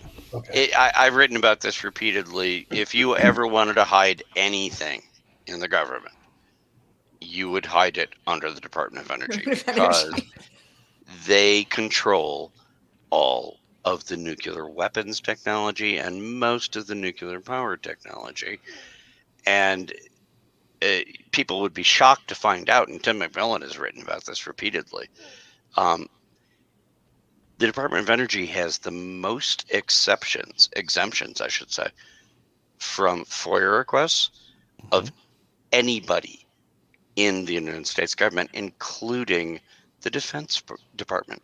The Department of Energy has more exemptions than the military does. They are totally secretive. And right now, there is a resolution to a lawsuit going on. Anybody can go Google this. That everybody else is subject to, you guys were discussing earlier, there's a Inspector General thing going on in the Department of Defense about UAP, right? Those are all done by inspectors that are external. They're independent. Mm-hmm. The Department of Energy is the only one who was exempted and could appoint their own inspectors so that nobody outside could go ask questions. So I think Michael is bringing up a really important point here. If you go look at the background that led up to where we are now, the Department of Energy, if you were ever going to hide a secret program with technology, if you were ever going to hide, let's go way off the wing, if you were going to hide bodies. We had alien bodies, or we had technology from crash wreckage, that's where you'd put it. That's where you'd hide it. And they are exempt from FOIA almost entirely. Well, yeah, so sorry, go Michael. Well, I was just going to say real quick, and Luis, I'll turn it over to you, but this is something like Luis and I had been talking about this for the past couple of weeks, and we were talking to somebody over who's a retired, he was a retired investigator in Kevin the DOE. Childress. Yeah, Kevin Childress. And like he blew us away because he told us about the potential for the ability of the DOE to hide these things in extraordinary fashion.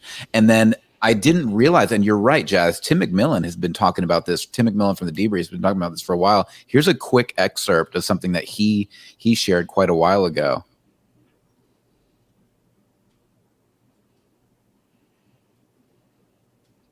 I think the volume's off. Me too. I think it's coming through Michael's headphones. Can you not hear it? No. You guys can hear it? No. Nope. I was hearing it. Oh, damn it. Hold on. Let me try one more time. I think I can get you guys to hear it. Video file, or no, wait 1 second. Share, sub screen, share. I can get it for you. Hold on 1 second. Share audio. Here we go. Whatever it was stored by now. And just what we talked about. The conclusion was made that we lacked on every facet, including kind of cognitive understanding. It was what was really compelling to me. And it could just be an old person making up crazy stories with a good background, was that they alluded to the fact that they weren't flying saucers. They weren't Tic Tacs. That they were something that possessed the ability to kind of make your mind see what makes sense to you. And so whatever it was, it looked like a flying saucer. Man. And so that's when he said all facets: cognitive, engineering and materials, energy, and the science to understand it we lacked. And so the decision was made to put it up till 1979, when the Atomic Energy Commission was ended by Jimmy Carter and the Department of Energy was enacted. And then it was moved to a private aerospace contractor who did, they're the Raiders of the Lost Ark holding it up. Chris Mellon. He was the Deputy Undersecretary for Defense for Intelligence. And, I spoke to him, like, what did you look for? And he was the number 3 highest intelligence official under the Clinton and then later Bush, briefly, administrations. He said he looked for it and never found anything like it. And I remember asking Chris, what about the Department of Energy? Because even to this day, it is even though it's a government entity, it is predominantly civilian, and they are the only ones that have a separate security classification. Like you could plan the Bin Laden raid in the White House war room, but if you don't have a DOE Q clearance, you're not setting foot on their property. Bro. Yeah.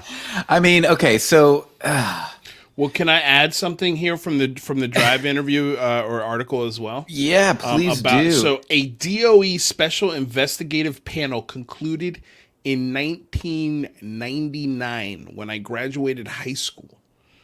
Okay, that the department is, quote, a dysfunctional bureaucracy that has proven itself it is incapable of reforming itself, and that accountability at the DOE has been spread so thinly and erratically that it is now almost impossible to find. The panel added that never before has the panel found an agency with the bureaucratic insolence to dispute, delay, and resist implementation of a presidential directive on security. And that never have the members of the Special Investigation Panel witnessed a bureaucratic culture so thoroughly saturated with cynicism and disregard for authority. That was 1999. Yep. Nothing has changed since then. Nothing. If anything, it's gotten worse. Go and check with John Greenwald Jr. at the Black Vault. He has made so many incursions into the government, into so many agencies. Ask him, what's the one department that he's gotten bupkis from? It's the Department of Energy. They don't tell anybody anything. Absolutely. And they do it under the guise of the Atomic Energy Act of 1946 because they were able to use that act so that we didn't leak nuclear secrets to the Russians. And then they've been hiding under that act for how many years? 80 years. I think it's 17. If there was obviously the act hasn't worked for what it was intended to do, because the Soviets had the atomic bomb 3 years later. Right.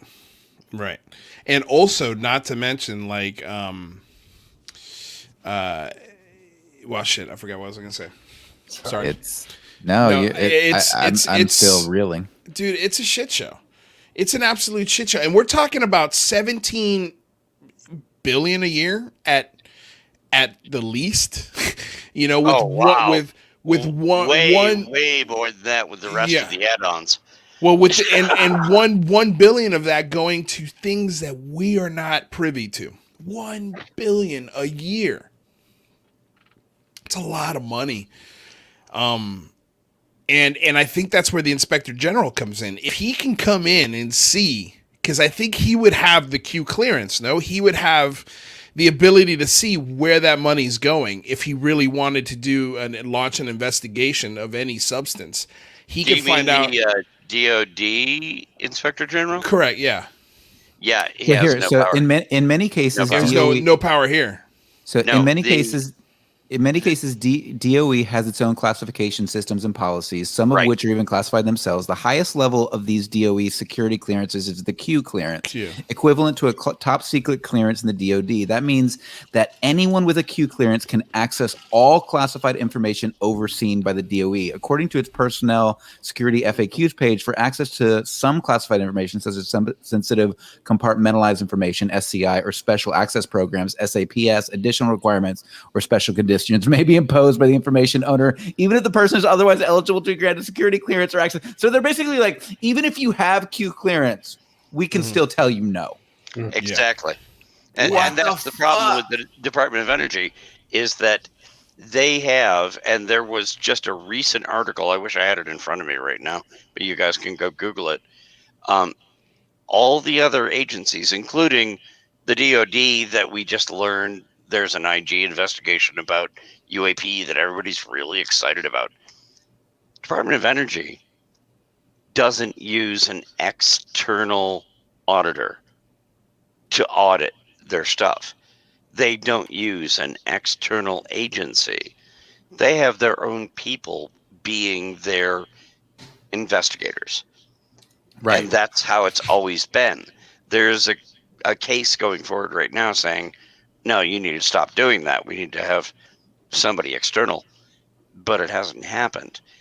They've only investigated themselves.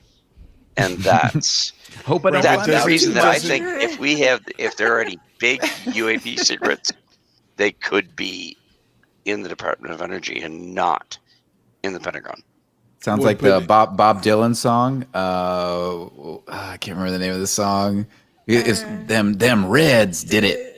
I hope I don't get caught investigating myself. I can't remember. No, it's called the John Birch Society. John Birch Society. Yeah. Jazz knows what I'm fucking talking about. But doesn't the Inspector General that was just announced, doesn't he have the power to go in and see where that money's going within that department? Not from the Inspector General announcement. That's the IG from the Department of Defense. Right. Okay. There's an IG for the Department of Energy. Which is who Kevin Childress used to work for. Got it. And okay, that's where I was getting confused. IG for the Department of Energy only reports to the Department of Energy. Yeah. Nobody else, not even the president. But can you convince, if the Inspector General from the Department of Energy decided to get his hand in the game, would he be able to make any real noise in that department? Well, it's a she, but yeah, or she certainly could. But you got to remember who appoints the Inspector General in the Department of Energy.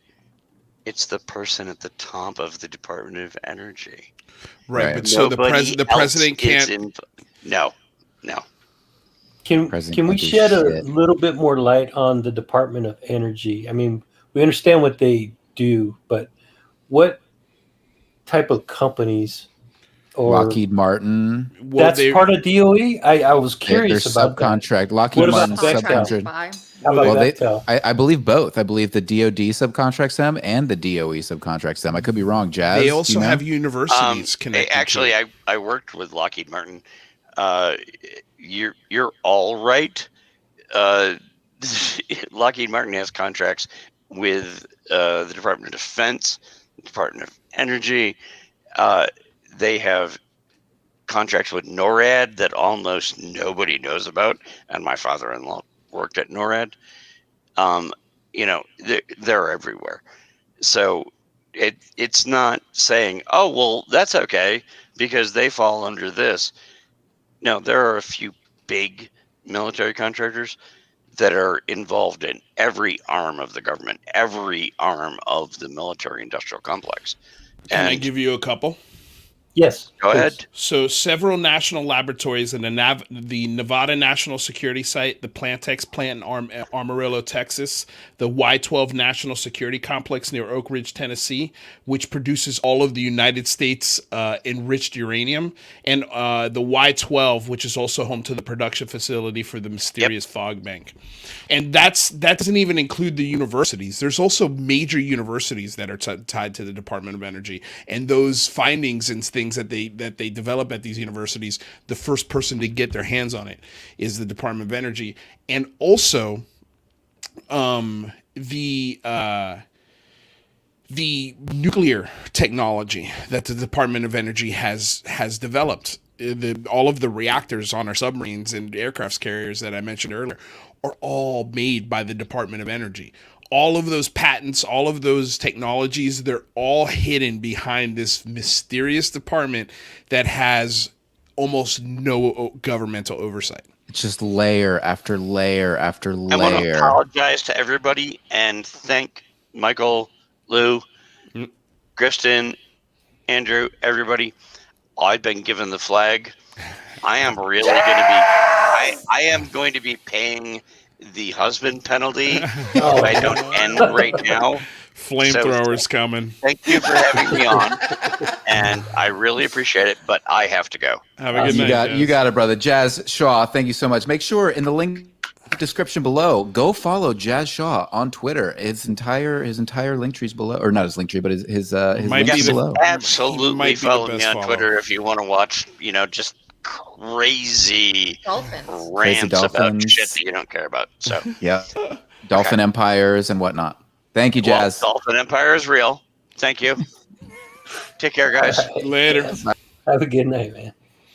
But here's can I Mike read? Knocked himself out. Lost myself. I got one more quote to read from this article. Okay. Finish this out. I'm exhausted. So, finish this out. No, but I think this is why people think that these technologies could be hidden in this department.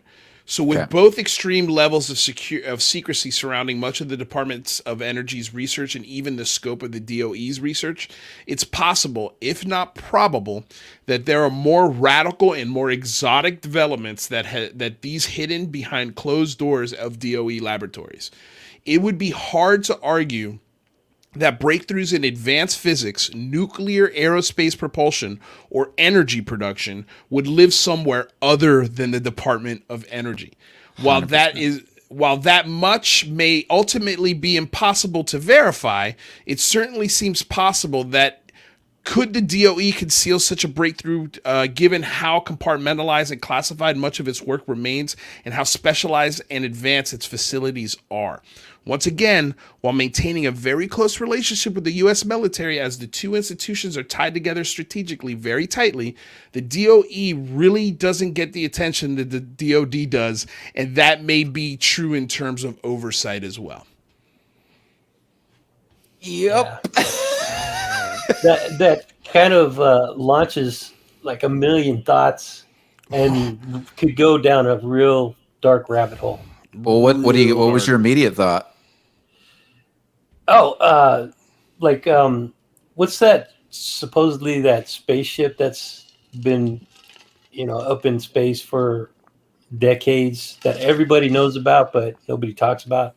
Oh, that I can't remember what it's called. It's like a something Phantom or some kind of like. It's a spaceship that we built and put up in space, and supposedly it's been up there, forever. But I have no idea. I can't remember the name of it, but that Adameter says X-37. I think that's the one. No, that's X-37 is an actual prototype space shuttle. Right.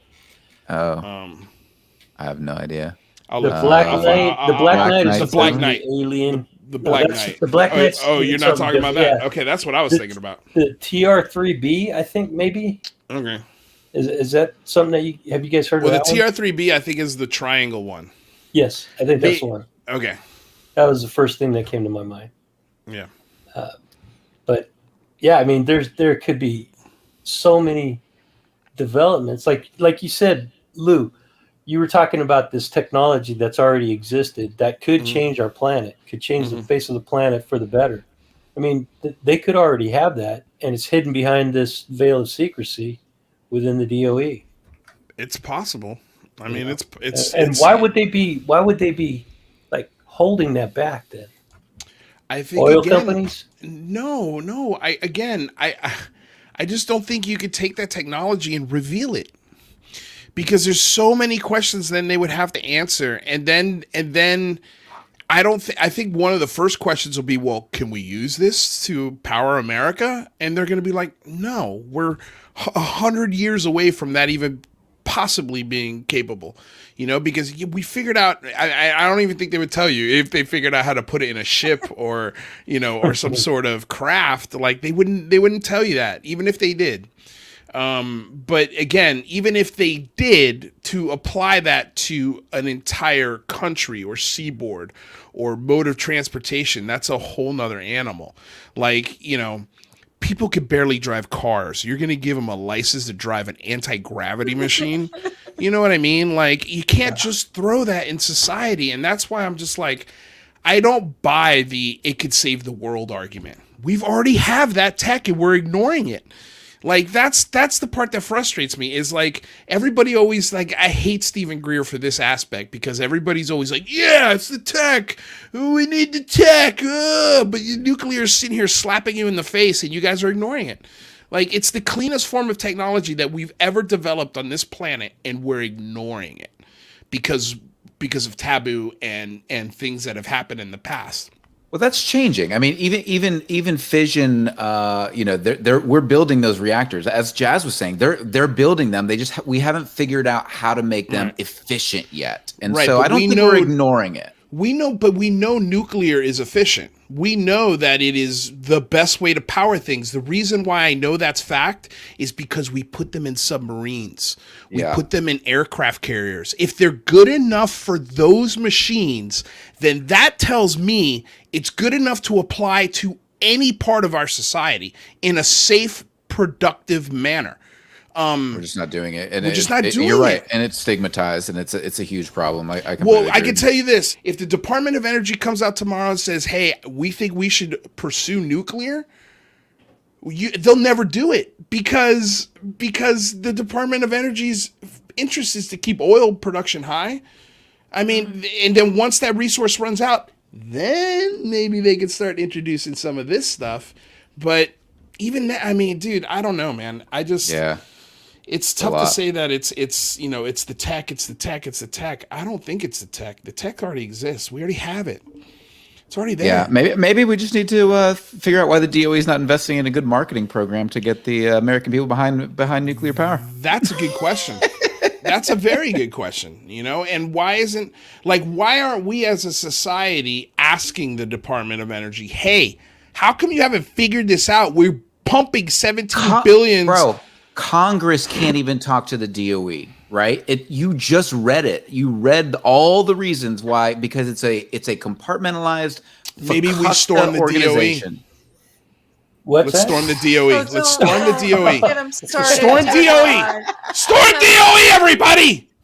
Freaking green and the crazy people.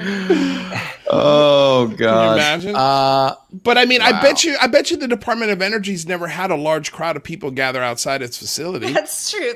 But you know what I'm saying? We still pay for it. Technically, it's a publicly funded thing.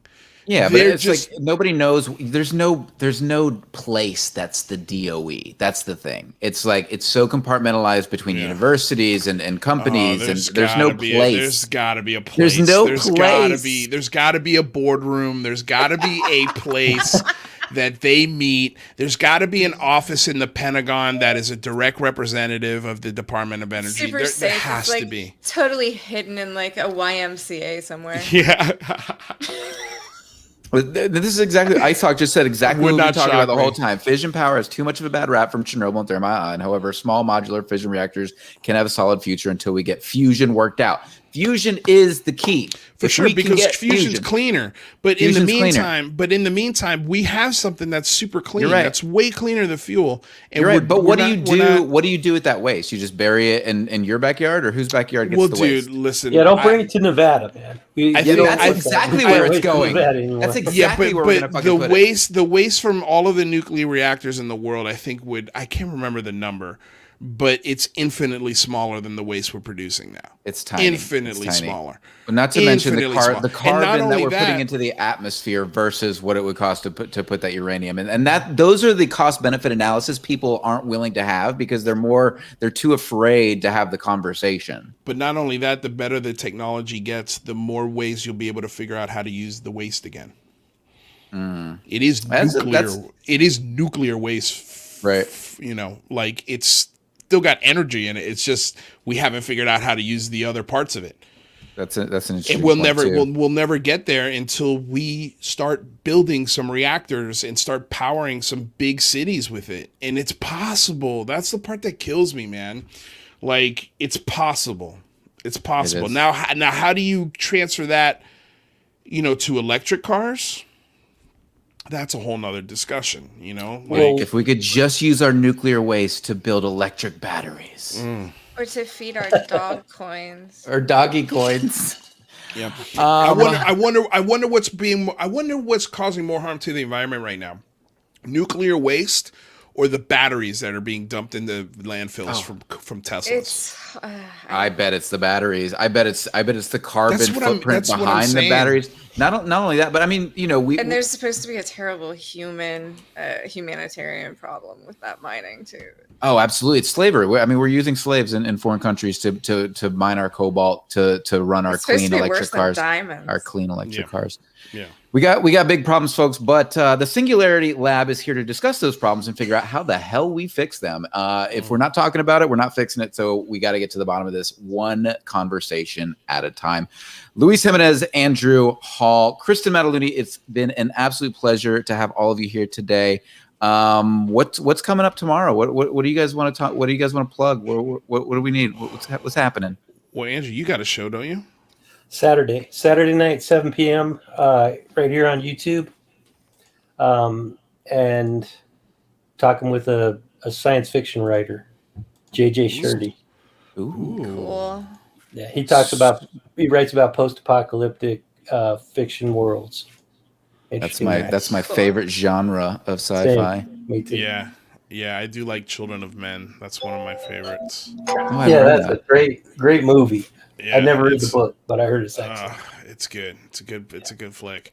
Andrew, how can people find you on YouTube? Right there. AndrewHall.com. AndrewHall.com. You can also find his link in the description. Thank you.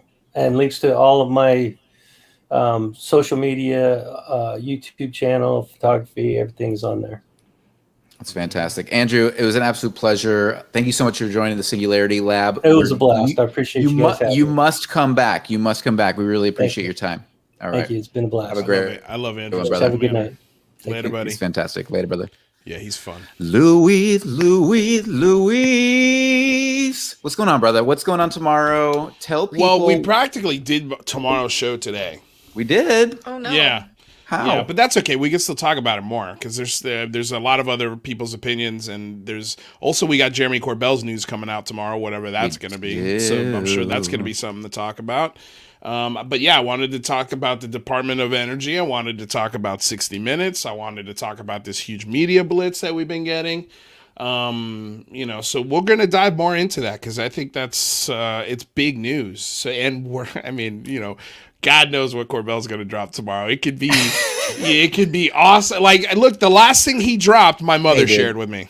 Bro, I have massive respect for Jeremy Corbell. I will say though, like the pyramid videos, like we've pretty much debunked that at this point as well. being... No, we haven't. We haven't. We haven't. No, we haven't. Sure? Because the Department of nobody on that side of the fence has said those are airplanes. That's Boca. The second they do, then I'll go ahead. You can tell it's Boca because of all the stars look like pyramids as well. Maybe. I don't know because I don't know enough about photography on that level. I do know that it's official footage. Now, what it means, I need more data before I could definitively say that we've debunked it. I'm not going to say that. Okay. Because we don't have the data. We just don't. We have videos of people who've recreated it pretty well, but that's not definitive for me. That's fair. That's fair.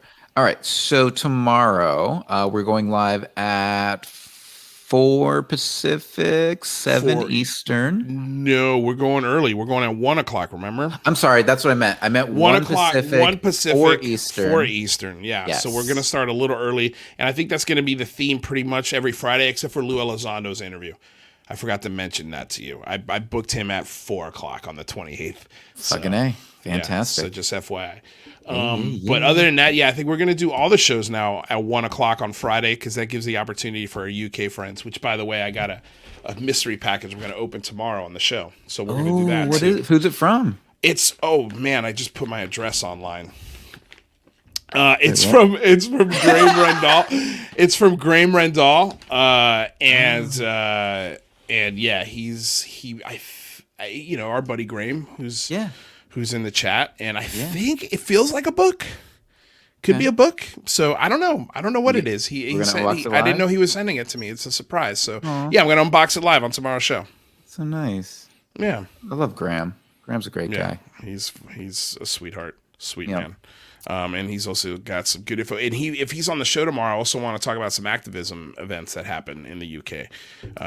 Were there some activism events? There was, but we'll talk about it tomorrow. Okay. All right. Fantastic. Lou, if somebody wants to follow the Unidentified Celebrity Review, how would they do that? Google it. Google it. It's this thing, Google. No, but my link tree is in the description below, so check that out. You can follow me on Twitter at Lou Angeles right here. It's super easy to find us. I mean, it is. It's 2021. Don't worry. If you're not on Twitter yet, like if you're just like, I don't want to go over Twitter, it's stupid and annoying. Like we got to make Kristen get a Twitter too. Just like we got your dad to do it. We got to make we're gonna set Kristen up a tweeter. UFO wife. UFO wife. UFO mama. And we got to get my mom on as well. Yeah. And we got to bring our moms back on. That was a blast, man. I just had so much fun. Really enjoyed it. Well, maybe not your mom. You might not want your mom back on because she wants you to have children and make an honest woman. The conversation's not going to go anywhere else but there. That's the only issue. I'm just going to get married first, then we'll bring her back on. So that way 1 p.m. What time zone? So 1 p.m. Pacific Standard Time. And Pacific Standard Time. We'll see you guys. It's gonna be a blast. Yeah, fantastic. Lou, thank you so much for joining tonight, and we'll see you tomorrow. Yep, Kristen, Michael, always fun. Bye. Later, buddy. Later. Whew. That was fun. That was a lot. That was a lot of intensity with the DOE, and but we're gonna keep it. We're gonna keep bringing you guys the information. We're going to keep having the commentary, the analysis, the important things that you need to know in order to make sense of this crazy, crazy world. So thank you all for joining us today. Make sure you click the link below. Follow us on Twitter. Follow us in Discord if you want to be a part of the show, if you want to give us feedback, ideas, comments, and make it something cool. So it's your show, and we're here for you. So make sure you check that out, and we'll talk to you all very, very soon. Have a wonderful evening. From the Singularity Desk. Bye-bye.